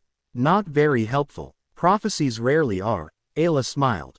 They're like signposts with directions. They tell you where you are but not how to proceed. The comparison drew a genuine laugh from Naruto. I like that. I'm keeping it for future prophecy situations. Their conversation was interrupted by Bastila's arrival. She approached with precise strides, datapad in hand. I've secured transportation to Kashyyyk, she announced without preamble. We leave at dawn. The journey will take approximately 16 standard hours. That's specific, Naruto commented. Night Shan is known for her thoroughness, Aayla remarked, a hint of teasing in her tone. Even in my era, Bastila Shan's mission reports are studied for their comprehensive detail. A faint blush colored Bastila's cheeks. Proper planning prevents poor performance, she said stiffly. I've also requisitioned appropriate gear and reviewed all available data on Kashyyyk's Shadowlands. The environment will be challenging. Dense forest with minimal visibility, indigenous predators, and potential Sith presence. Sounds fun, Naruto grinned. Reminds me of the forest of death back home. This is not a recreational outing, Bastila admonished. We're facing an entity powerful enough to manipulate beings across time and dimensions. I know, Naruto's expression sobered, but approaching every challenge with dread only gives fear power over you. Where I'm from, we face danger with determination and sometimes a little humor. A not entirely unhealthy approach, Aayla observed. Mental state affects force performance. Excessive tension can inhibit connection and flow. Bastila looked like she wanted to argue but instead sighed. Perhaps. At any rate, you should both get adequate rest. Tomorrow will be demanding. As Bastila departed, Naruto noticed Aayla watching her with a mixture of amusement and respect. She's very dedicated, the Twi'lek Jedi commented. Yeah, Naruto agreed. Reminds me of how Sakura was during our early missions, always by the book, always serious. And this Sakura, she was important to you. One of my closest friends, Naruto confirmed. Though it took years for her to see me that way. At first, I was just the annoying kid who wouldn't leave her alone. Aayla smiled. People grow. Perceptions change. It's one of the few constants across all eras. They fell into another comfortable silence as both suns now approached the horizon, painting the sky in spectacular hues of orange and purple. We should follow Bastila's advice, Aayla finally said, rising gracefully. Tomorrow will indeed be challenging. Naruto nodded, getting to his feet. Thanks for the company. It helped. Anytime, she replied with surprising warmth. We displaced ones should stick together. As they walked back to the enclave, Naruto felt a subtle shift in the force around them, a strengthening connection, the beginning of what might become a meaningful bond. For all the Jedi talk about avoiding attachments, it seemed some connections formed naturally, almost inevitably. When the Force brought compatible spirits together. That night, as Naruto prepared for sleep in his temporary quarters, he found himself thinking about the three of them, himself, Bastila, and Aayla, each displaced in their own way, each bringing different perspectives and abilities. If the prophecy spoke of a bridge, perhaps it wasn't just about him but about what could be built between different approaches to the Force. His last conscious thought before drifting to sleep was that prophecies might set destinations, but it was the connections formed along the journey that truly mattered. And in this strange new reality, those connections were just beginning to take shape. As he slept, somewhere deep in the Shadowlands of Kashyyyk, ancient machinery hummed to life beneath a temple of black stone. Energy pulsed in patterns that hadn't been seen for millennia, preparing for arrivals long foretold. And watching it all, patient as the stars themselves, an entity fed and grew stronger with each passing moment. The stage was set, the players were in motion. And the Force itself seemed to hold its breath, waiting for what would come next. Chapter 2 and Chapter 3, The Mandalorian Scholar. The Republic transport ship Horizon's call hummed steadily as it navigated through hyperspace, blue-white streaks of light stretching infinitely beyond the viewport. Inside the small but functional common area, Naruto sat cross-legged on the floor, eyes closed in meditation. Unlike the Jedi meditation techniques Bastila had attempted to teach him, he maintained his own approach. Connecting to both aspects of the Force simultaneously while filtering them through his chakra network. Your technique is unorthodox, Bastila observed from where she stood reviewing star charts on a holographic display. But I cannot deny its effectiveness. Naruto opened one eye. Unorthodox pretty much summarizes my entire life. I've noticed, Bastila replied dryly, though a hint of amusement softened her usually stern expression. Aayla entered from the cockpit, her leather armor creaking softly as she moved. We're on course for Ordo. Estimated arrival in 3 hours. Ordo. Naruto stood, stretching muscles stiff from hours of meditation. I thought we were heading to Kashyyyk. Change of plans, Bastila explained, manipulating the holographic display to show a rocky, mountainous planet. While you were meditating, we received a transmission from Master Vandar. The Council's researchers discovered another temple matching our criteria on Ordo, a Mandalorian world currently contested between several clans and other interests. The temple's energy signature suddenly activated, Aayla added, similar to what happened on Felucia before I was displaced. Naruto approached the hologram, studying the harsh landscape. So instead of a forest world, we're heading into a war zone. Not precisely a war zone, Bastila clarified. More a region of complicated political tensions. The Mandalorians have an uneasy truce with the Republic following the Mandalorian Wars, but internal clan disputes continue. And let me guess, Naruto said, this temple is sitting right in the middle of disputed territory. Quote, naturally, Aayla confirmed with a wry smile. Though that might work to our advantage. The confusion could provide cover for our investigation. Naruto nodded, turning his attention back to the hologram. What do we know about Mandalorians? I'm still catching up on this galaxy's major players. Mandalorians are a warrior culture, Bastila explained, her tone shifting to that of an instructor. They value strength, honor, and combat prowess above all else. Their society is organized into clans, each following a strict code known as the _Risalnair.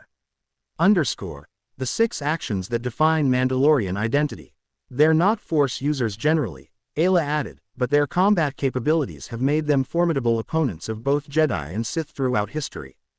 Their armor is particularly noteworthy, Beskar, a metal resistant even to lightsabers.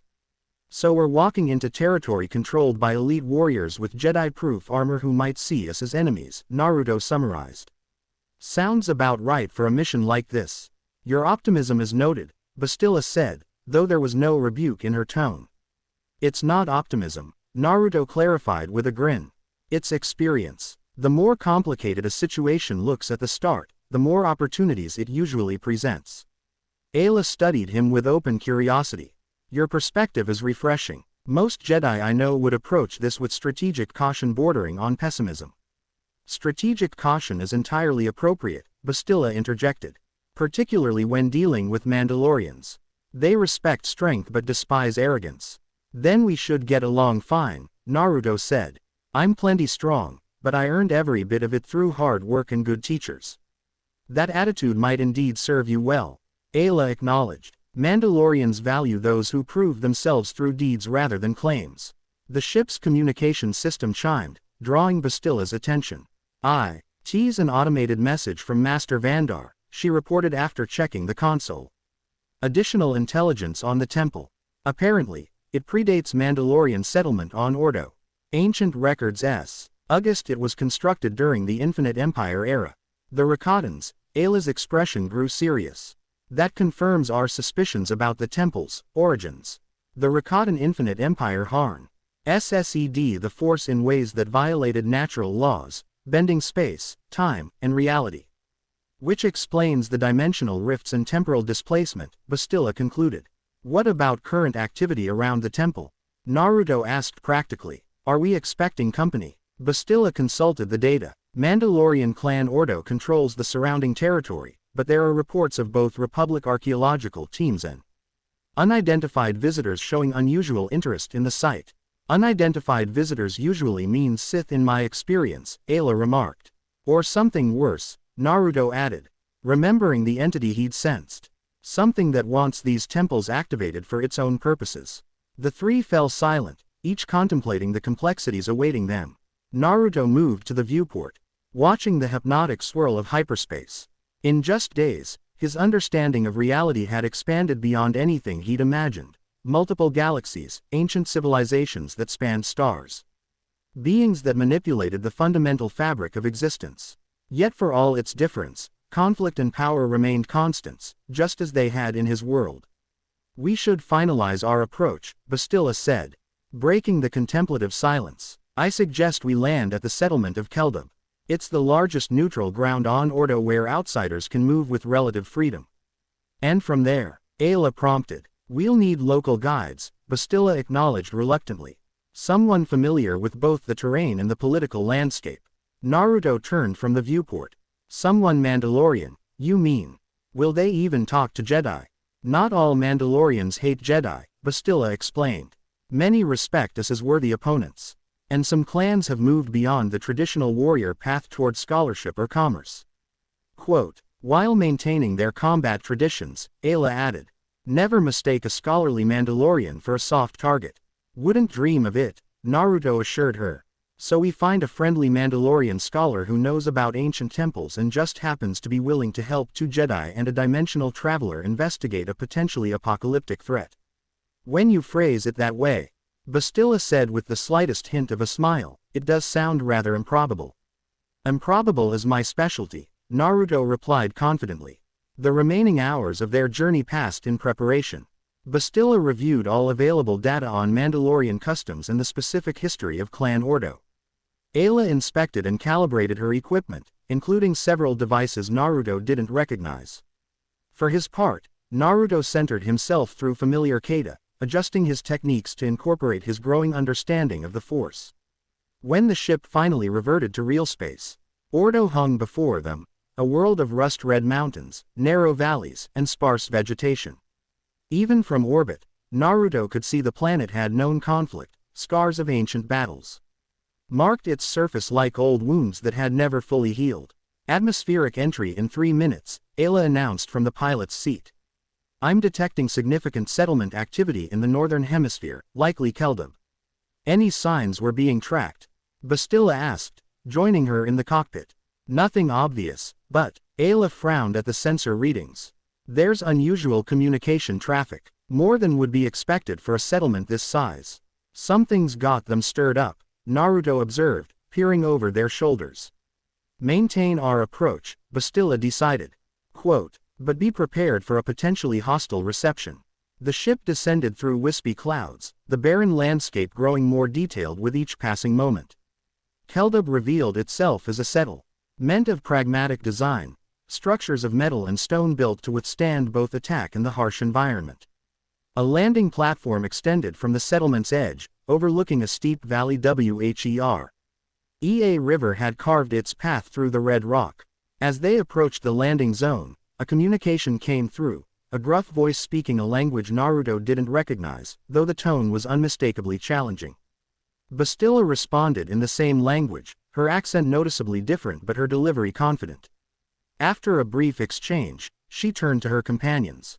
They're granting us permission to land, but we're to remain aboard until a representative of Clan Ordo arrives to verify our intentions. Verify our intentions, Naruto repeated. That sounds ominous. Actually, T's quite hospitable by Mandalorian standards, Aayla remarked. They could have simply shot us down. Such optimism, Naruto quipped, earning a rare smile from both women. The landing was smooth despite gusty crosswinds that buffeted the ship.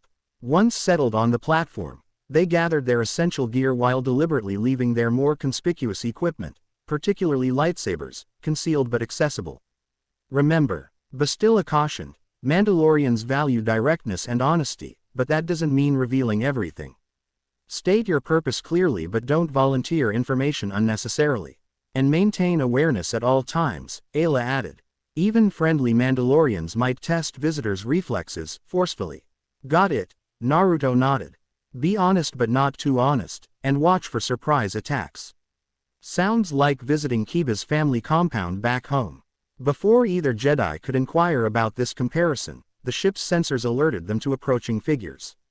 Through the viewport, they observed a group of 5 Mandalorians approaching the ship, 4 in full armor with helmets that concealed their features, flanking a 5th whose helmet was tucked under one arm. The unmasked figure was a woman with copper-red hair cropped short against her skull, sharp features weathered by sun and wind, and calculating green eyes that missed nothing. Unlike her companion's heavy combat armor, she wore a lighter variant augmented with what appeared to be equipment pouches and scanning devices. An unusual modification to her right gauntlet caught Naruto's attention. It seemed to house some sort of technological component rather than a weapon. That would be our welcoming committee, Bastila observed. Let's not keep them waiting. They descended the ship's ramp to meet the Mandalorians, who stood in a loose semicircle, a formation that Naruto immediately recognized as both defensive and prepared for offensive action if necessary. The unmasked woman stepped forward, her posture confident but not overtly aggressive.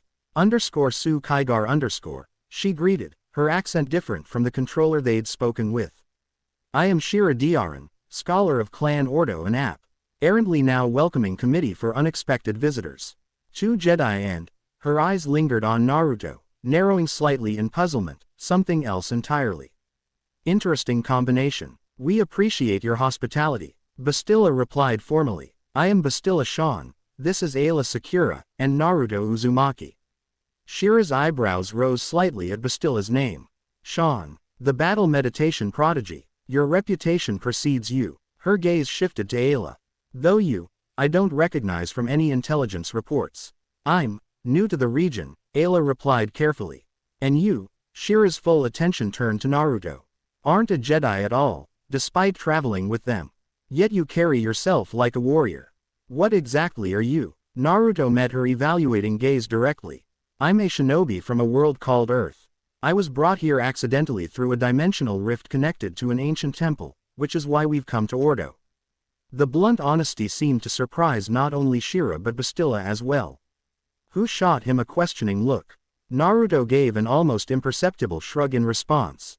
His instincts told him directness would serve better than evasion with this particular Mandalorian. For a moment, Shira simply stared at him, then a short, sharp laugh escaped her. Either you're the worst liar in the galaxy, or you're telling a truth so bizarre it couldn't be invented. Either way, you've piqued my interest. She gestured to the settlement. Come, we'll continue this conversation somewhere less exposed. As they followed Shira and her armored escorts through Keldub, Naruto observed the settlement with keen interest. Unlike the Jedi Enclave's philosophical design or the elegant structures he'd glimpsed on Dantooine, this place was built on purely pragmatic principles. Buildings of metal, stone, and composite materials clustered in defensive formations. Residents moved with purpose, many wearing partial or full armor regardless of their apparent occupation.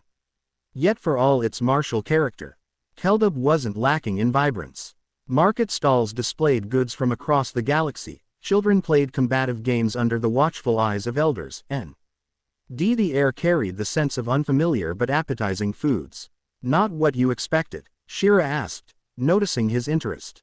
Actually, it reminds me a bit of home, Naruto replied. Different aesthetics, but the same sense of people living their lives despite being ready for trouble at any moment. A succinct description of Mandalorian existence, Shira acknowledged with approval.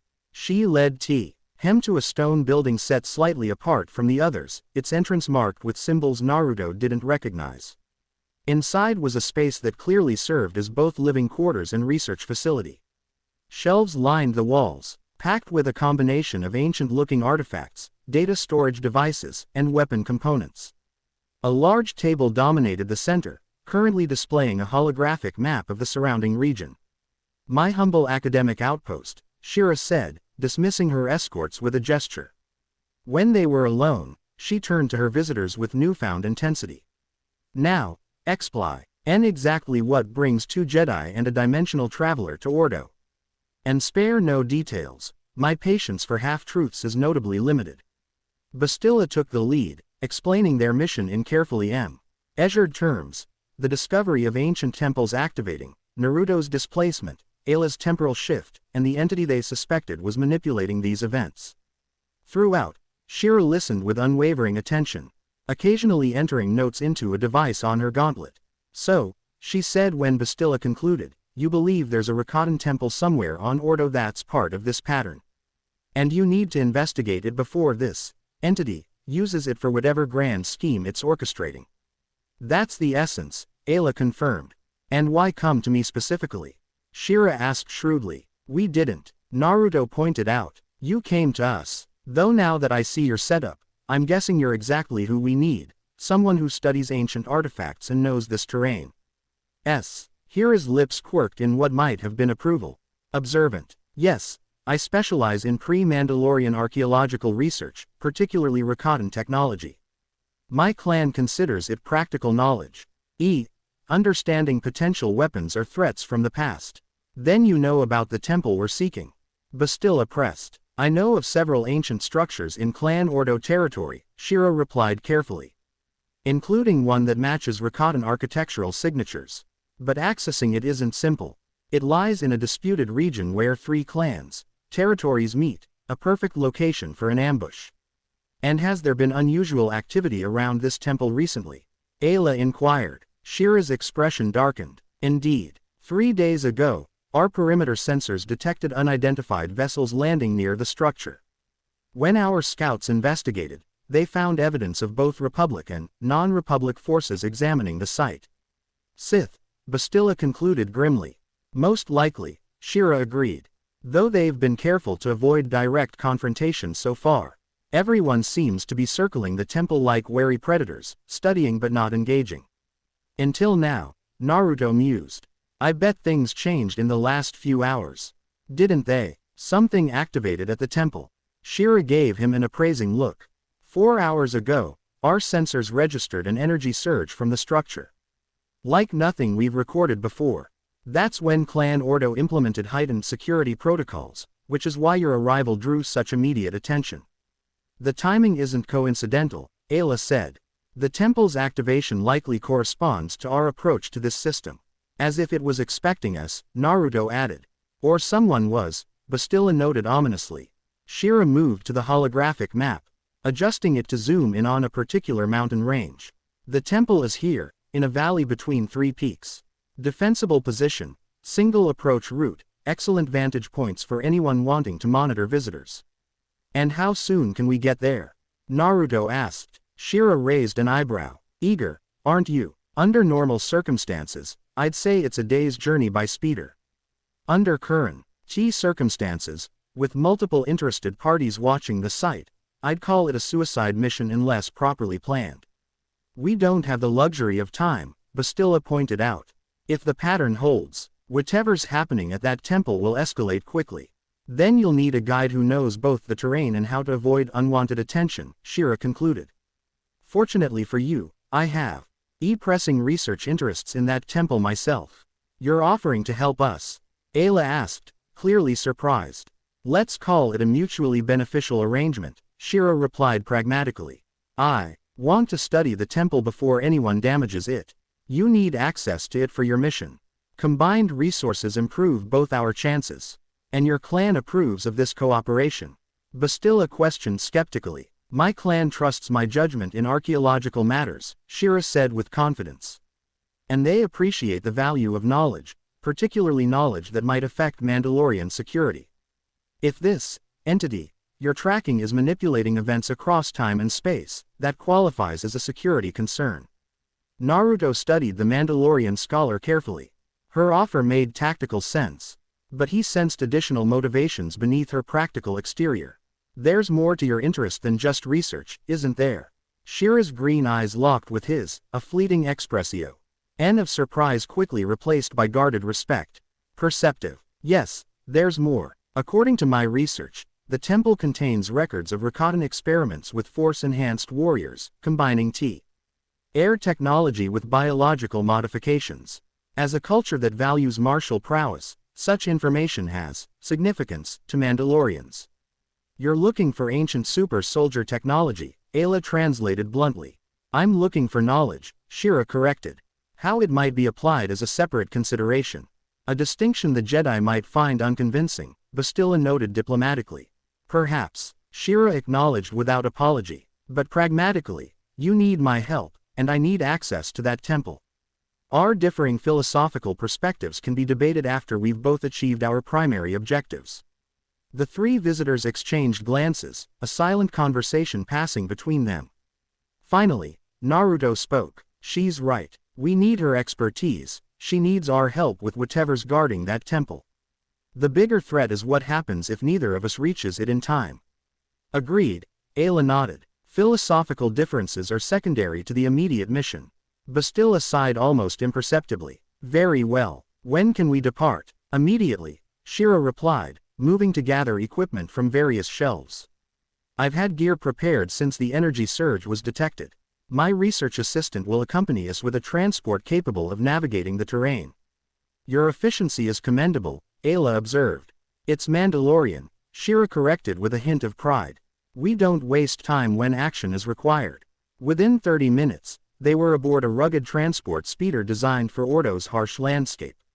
Shira's assistant, a taciturn Mandalorian man she introduced simply as Taro, piloted the vehicle with practiced ease while the others reviewed tactical information and equipment. The temple is situated here, Shira explained, D.I.S. playing a three-dimensional map on a portable projector. The main entrance faces east, but according to my research, there's a secondary access point on the northern face, likely used for maintenance or emergency evacuation. What defenses should we expect? Bastila inquired. Unknown, Shira admitted. Rakatan structures typically employed both technological and force-based security systems. Some react to specific biological signatures, others to force alignment. That could work to our advantage, Naruto suggested. Between the four of us, we have pretty diverse force signatures. Whatever the system's looking for, one of us might satisfy it. A reasonable hypothesis, Shira agreed, giving him another of those evaluative looks. You think like a researcher despite your warrior bearing. I've had good teachers who emphasized understanding problems before trying to punch through them, Naruto replied with a grin. The journey took them through increasingly rugged terrain, narrow passes between towering red cliffs, dried riverbeds that served as natural roads, and finally a winding path up into the mountain range Shira had indicated.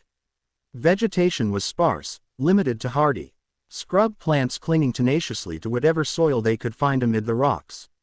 We'll approach on foot from here, Shira announced as Taro brought the transport to a halt in the shadow of a cliff face. The valley is just beyond that ridge, but we should scout before committing to a particular approach. They disembarked, Shira distributing compact macrobinoculars to each of them. These include thermal and energy detection modes, useful for identifying sentient presences trying to remain hidden. The climb to the ridge was strenuous but manageable, the loose shale requiring careful footing. At the crest, they lay prone, using the macrobinoculars to survey the valley beyond.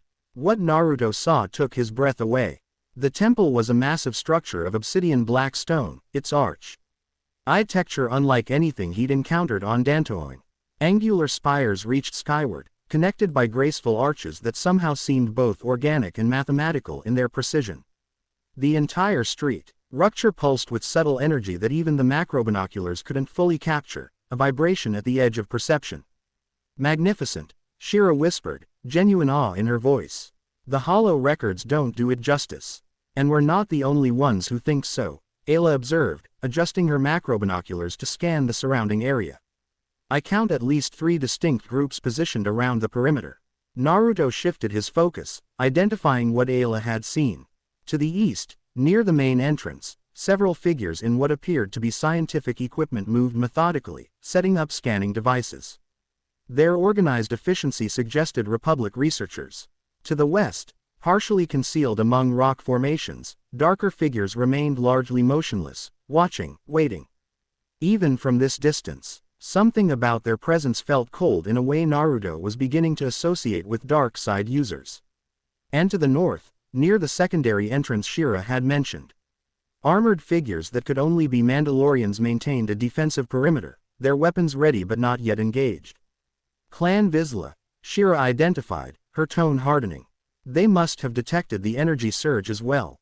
Friends of yours? Naruto asked lightly. Hardly, Shira replied dryly. Current diplomatic relations between our clans could generously be described as armed neutrality. So we have Republic researchers, probable Sith observers, rival Mandalorians, and as Bastila summarized.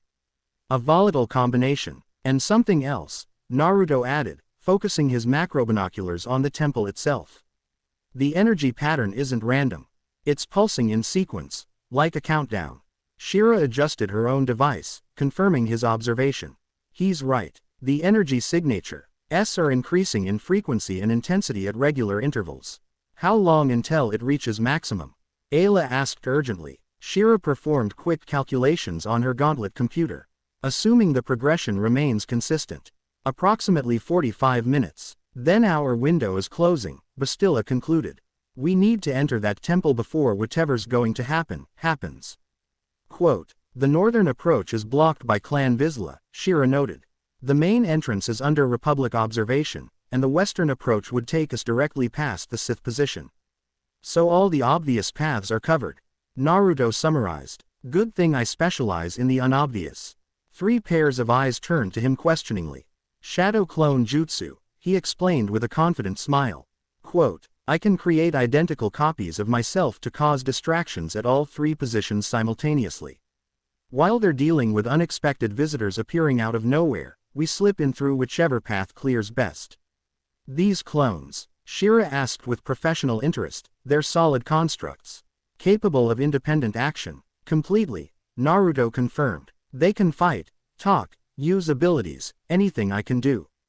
They dispel if they take significant damage, but they're perfect for creating chaos.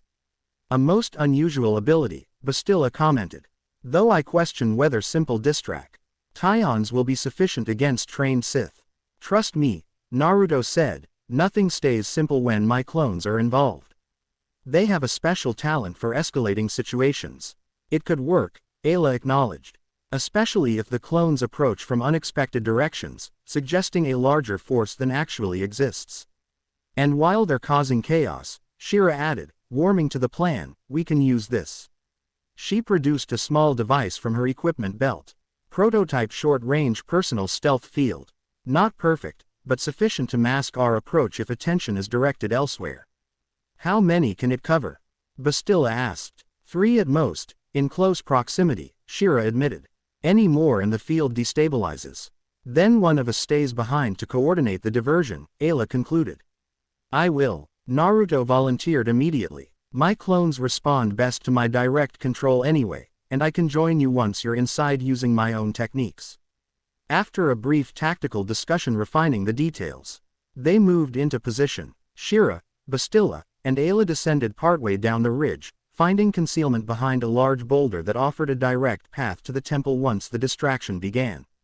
Naruto remained at the crest, carefully planning his clones' approach vectors. Ready when you are, Shira's voice came through the small communicator she'd provided him. Naruto formed the familiar hand sign, focusing his chakra. Shadow clone jutsu. The force responded eagerly to his technique, and instead of the dozen clones he'd intended, nearly 30 identical copies of himself materialized around him.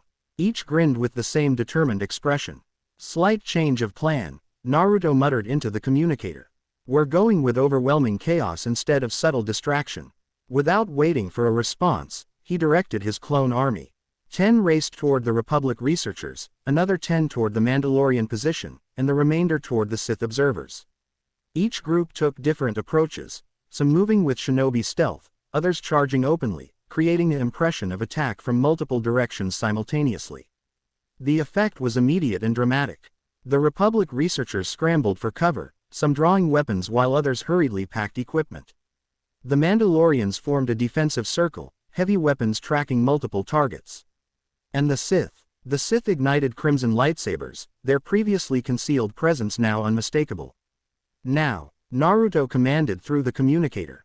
Below, Shira activated the stealth field. The subtle distortion barely visible as the 3 women moved swiftly toward the temple's main entrance, now cleared of researchers. Naruto watched their progress while coordinating his clones, who had initiated precisely the kind of creative chaos he'd predicted. The clones facing the Republic group had split further, some using transformation jutsu to appear as different individuals entirely, suggesting an even larger force. Those engaging the Mandalorians demonstrated impossible acrobatics, drawing fire in multiple directions while avoiding actual combat.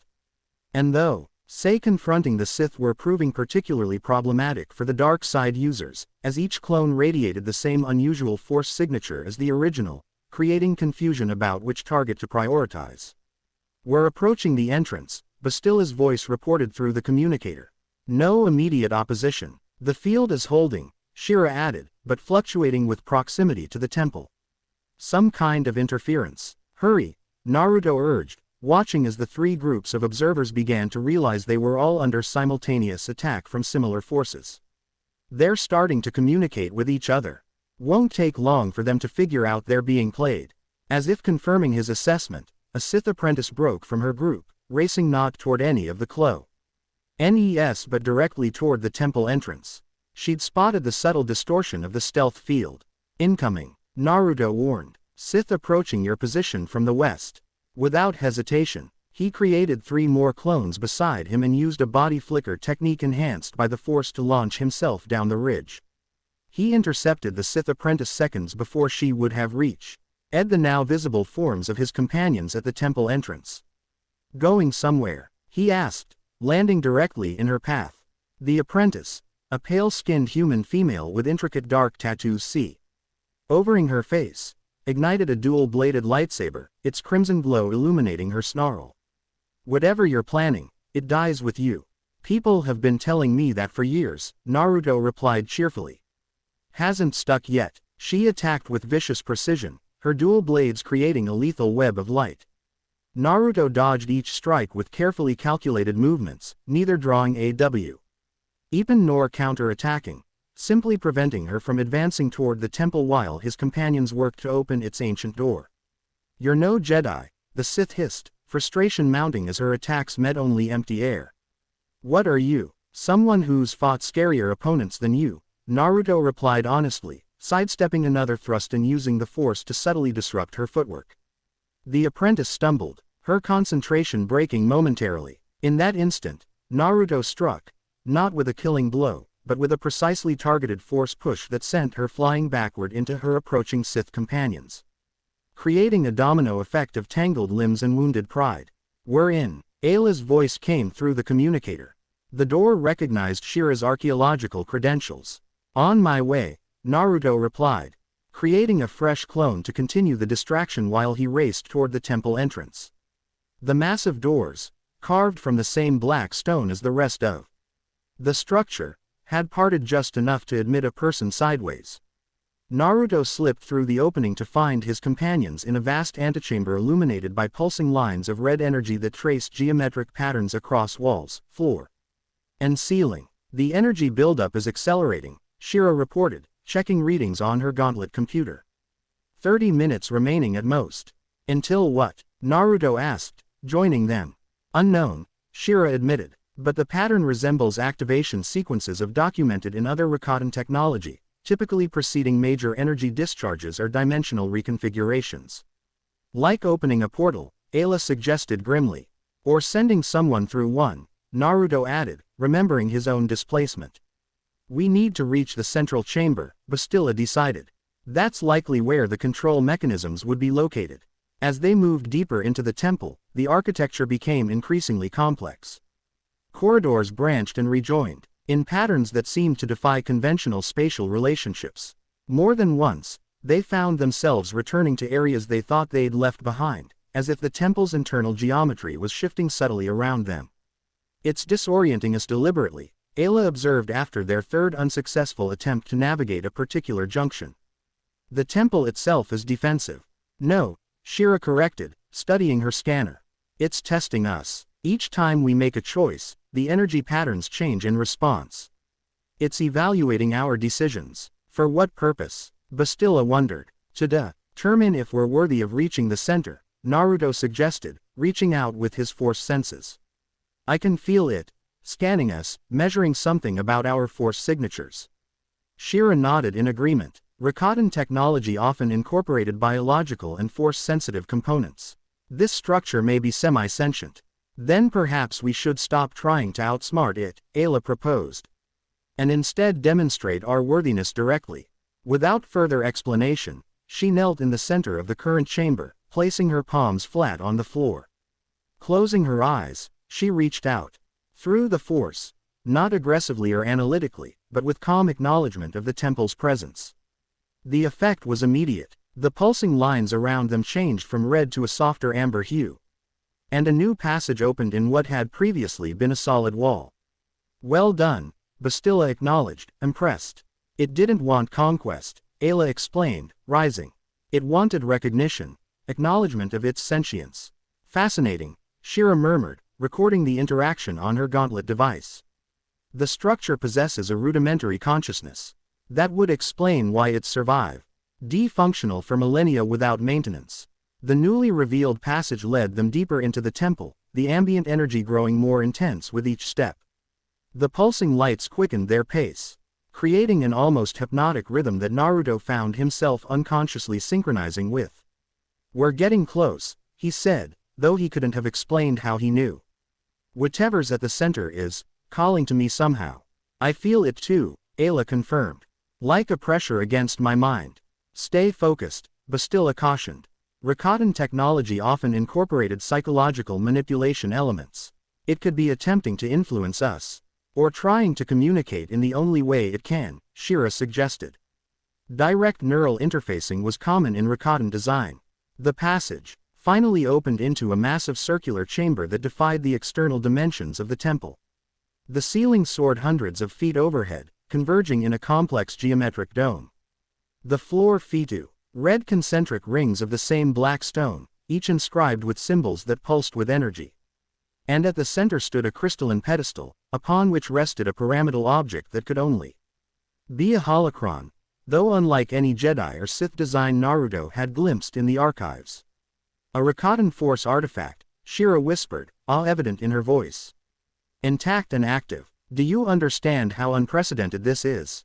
"I understand it's the source of the energy buildup," Bastila replied pragmatically, indicating the waves of power visibly radiating from the holocron.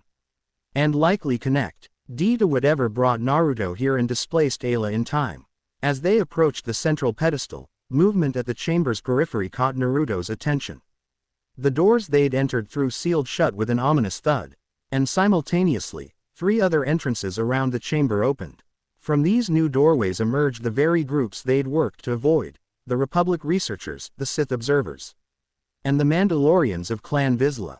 Each party froze upon seeing the others, creating a momentary tableau of potential violence as all assessed their sudden proximity to both allies and enemies.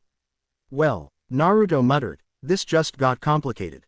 The tension broke when one of the Sith, a tall, gaunt man whose dark robes seemed to absorb the chamber's light, stepped forward with imperious confidence. "How convenient," he intoned, his voice carrying unnaturally in the vast space. "All the interested parties gathered for the culmination. Saves us the trouble of hunting you down individually afterward." "Lord Vorin," Bastila identified, her hand moving subtly toward her concealed lightsaber. "I thought I recognized your presence. Still serving as Darth Xavier's apprentice? Or have you finally claimed a title of your own?" The Sith's lip curled in disdain. "Bastila Shan, your reputation for impertinence is well earned. But to answer your question, Lord Vorin will suffice. My former master found his ambitions terminated some time ago." "Enough Sith politics," barked a heavily armored Mandalorian bearing Clan Vizsla's insignia. "The artifact belongs to those who can claim and hold it. The rest is meaningless." "Actually," interjected the leader of the Republic researchers, a serene female in scientific attire, "the artifact falls under Republic Antiqui Tai's jurisdiction according to treaty section." "Silence," Lord Vorin commanded, punctuating his order with a wave of force energy that rippled through the chamber. "None of you comprehend what truly happens here. This is no mere archaeological curiosity. It is a nexus point in space and time, one of several being activated in sequence for a purpose beyond your limited understanding." "Oh, we understand more than you think," Naruto replied, stepping forward to position himself between the converging groups and the holocron. "This is part of a pattern. Ancient temples activating, dimensional rifts opening, all feeding some entity that profits from conflict between Force users." Lord Vorin's yellow eyes widened slightly in genuine surprise. "You know of the Devourer?" "Impossible. That knowledge was purged from all records millennia ago."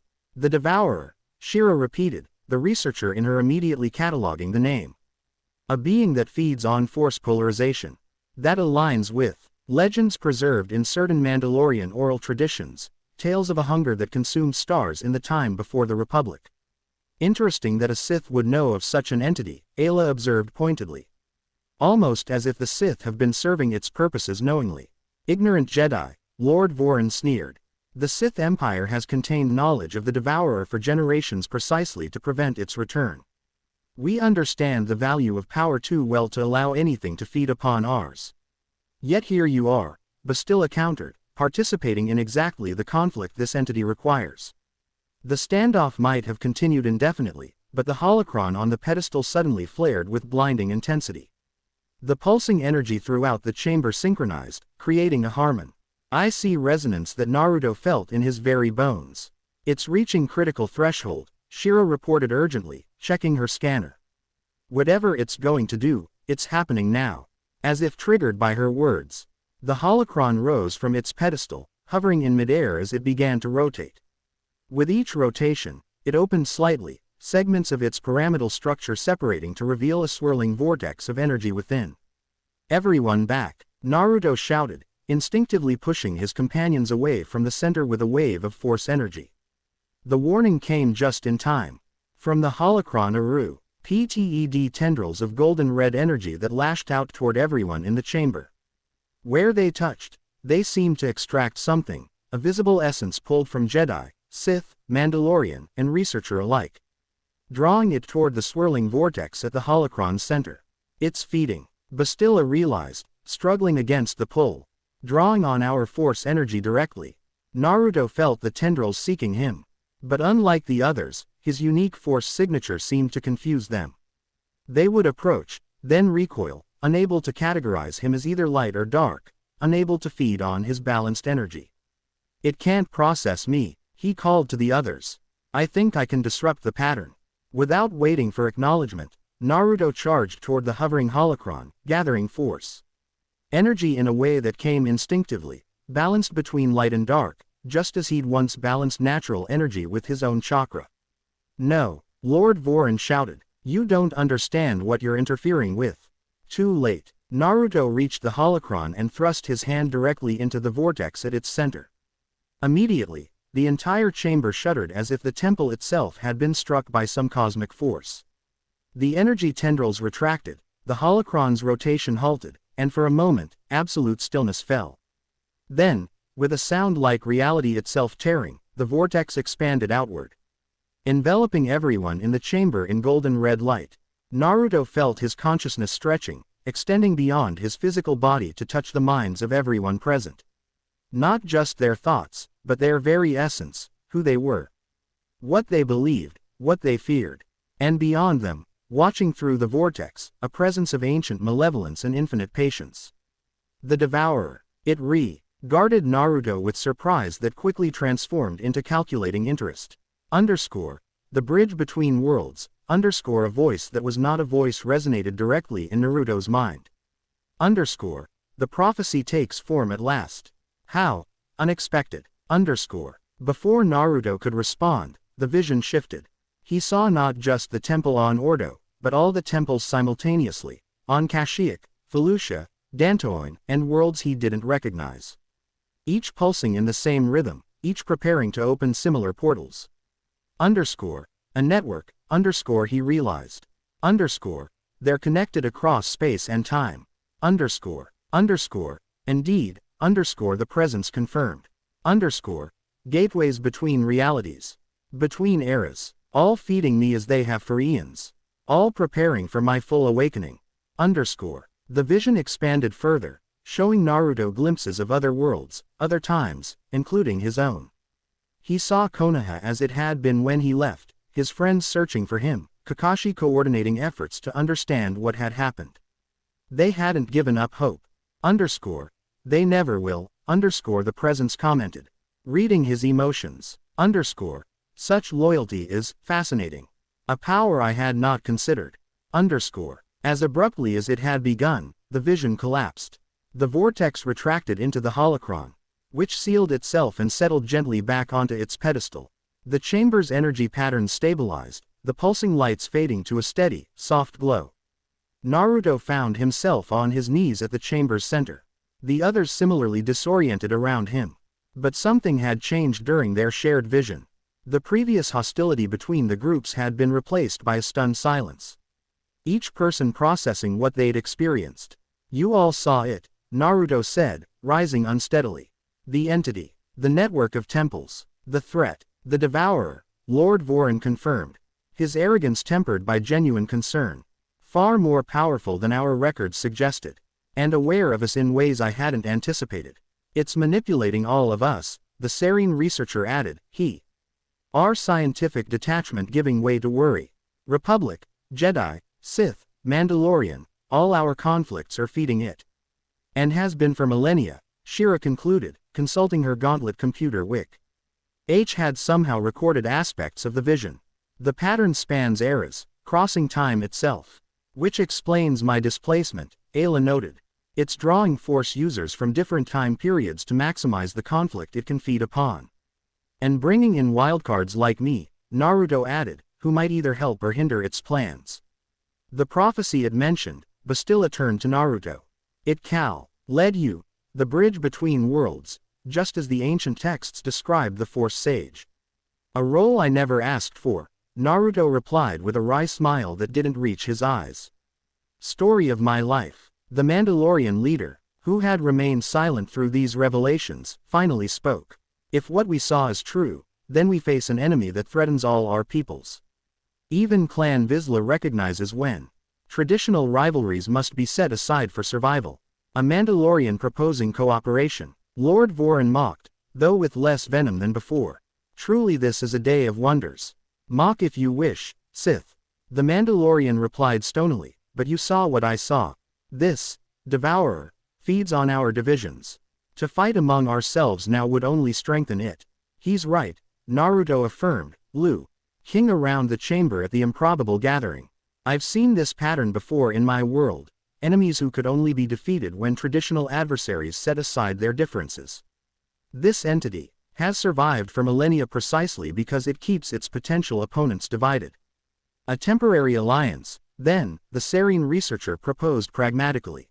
At least until we understand the full scope of the threat and how to counter it. To Naruto's surprise, representatives from each group nodded in tentative agreement. The shared vision had accomplished what no diplomatic effort could have, providing irrefutable evidence of a common enemy that threatened all equally. We should begin by sharing what each of us knows, Bastila suggested, ever the strategist. The Jedi archives contain fragmentary references to entities that might be this devourer, but clearly the Sith have preserved more direct knowledge. Lord Voran considered this, then nodded reluctantly. Certain texts, in our most guarded vaults speak of the devourer. I will consult them and share what is prudent. Mandalorian oral traditions preserve tales from before recorded history, Shira added. I can research those accounts for additional insights. And the Republic's archaeological database might contain patterns we've overlooked, the Serene offered. If we compare findings across multiple temple sites. As the impromptu council continued, Naruto found himself drawn back to the holocron. Though dormant now, he could still sense its connection to the larger network, and through that network. The patient watchfulness of the devourer. It wasn't defeated or even significantly set back by today's events. If anything, it seemed satisfied. As if everything was proceeding according to some larger design. It wanted this, he murmured, the realization dawning. It wanted us all here, together, seeing what it showed us. Aayla joined him at the pedestal, her expression troubled. You think the vision was deliberate? A manipulation rather than an accident of your interference? I'm sure of it, Naruto replied grimly. When I touched the holocron, I felt the entity's surprise, but its immediate adaptation. Like a predator adjusting its strategy when unexpected prey appears. So even our newfound cooperation might somehow serve its purposes, Aayla concluded. Possibly, Naruto acknowledged, or it might be the one thing it didn't anticipate. The vision showed it feeds on conflict between Force traditions, but what happens when those traditions align instead? Bastila approached, having overheard their exchange. A valid question. If the devourer requires polarization to feed, then a unified approach incorporating balanced Force usage might genuinely threaten it. Which is where your unusual abilities become pivotal, Shira added, joining their circle around the pedestal. Your capacity to draw on both aspects of the Force simultaneously, to walk between light and dark without being consumed by either, represents exactly what this entity wouldn't want to become common practice. The Force Sage, Bastila murmured, bringing balance where there was division. I'm just a shinobi trying to get home, Naruto objected, uncomfortable with the messianic implications. Perhaps that's precisely why you're effective, Aayla suggested. You have no investment in the traditional Force dichotomy. You see the energy simply as a tool, neither inherently good nor evil. A perspective that could prove revolutionary, Shira observed, studying Naruto with renewed interest. If widely adopted, it could fundamentally change how Force users interact with their power, and potentially starve the devourer of its food source. Let's not get ahead of ourselves, Naruto cautioned. We still don't know exactly what this entity is, how extensive its influence reaches, or what it ultimately plans. What we saw was only what it chose to show us. Wise restraint, Bastila approved. For now, we should secure this temple and establish communication protocols between our respective groups. If the devourer is indeed manipulating events across space and time, we'll need coordinated observation of all known temple sites. As the others moved to implement these practical next steps, Naruto remained by the holocron, extending his senses into the Force. Behind the mediate concerns and tactical considerations lay a deeper question that troubled him. If his displacement was part of some cosmic entity's plan, was there truly a way home? Or was he now bound to T's reality by forces beyond even his understanding? The holocron offered no answers, its crystalline facets reflecting his troubled expression back at him. But deep within its structure, the faintest pulse of energy responded to his presence, a resonance that felt almost like recognition. I will find a way, he promised quietly, addressing both the entity that might be listening and his own doubts. Whatever game you're playing, I've beaten worse odds before. As if in response, the holocron's glow brightened momentarily, neither a threat nor a promise, but an acknowledgement. The game, whatever it was, had only just begun. Chapter 3 End. The end. I hope you enjoyed this episode. Remember to subscribe and like this video. See you in the next video.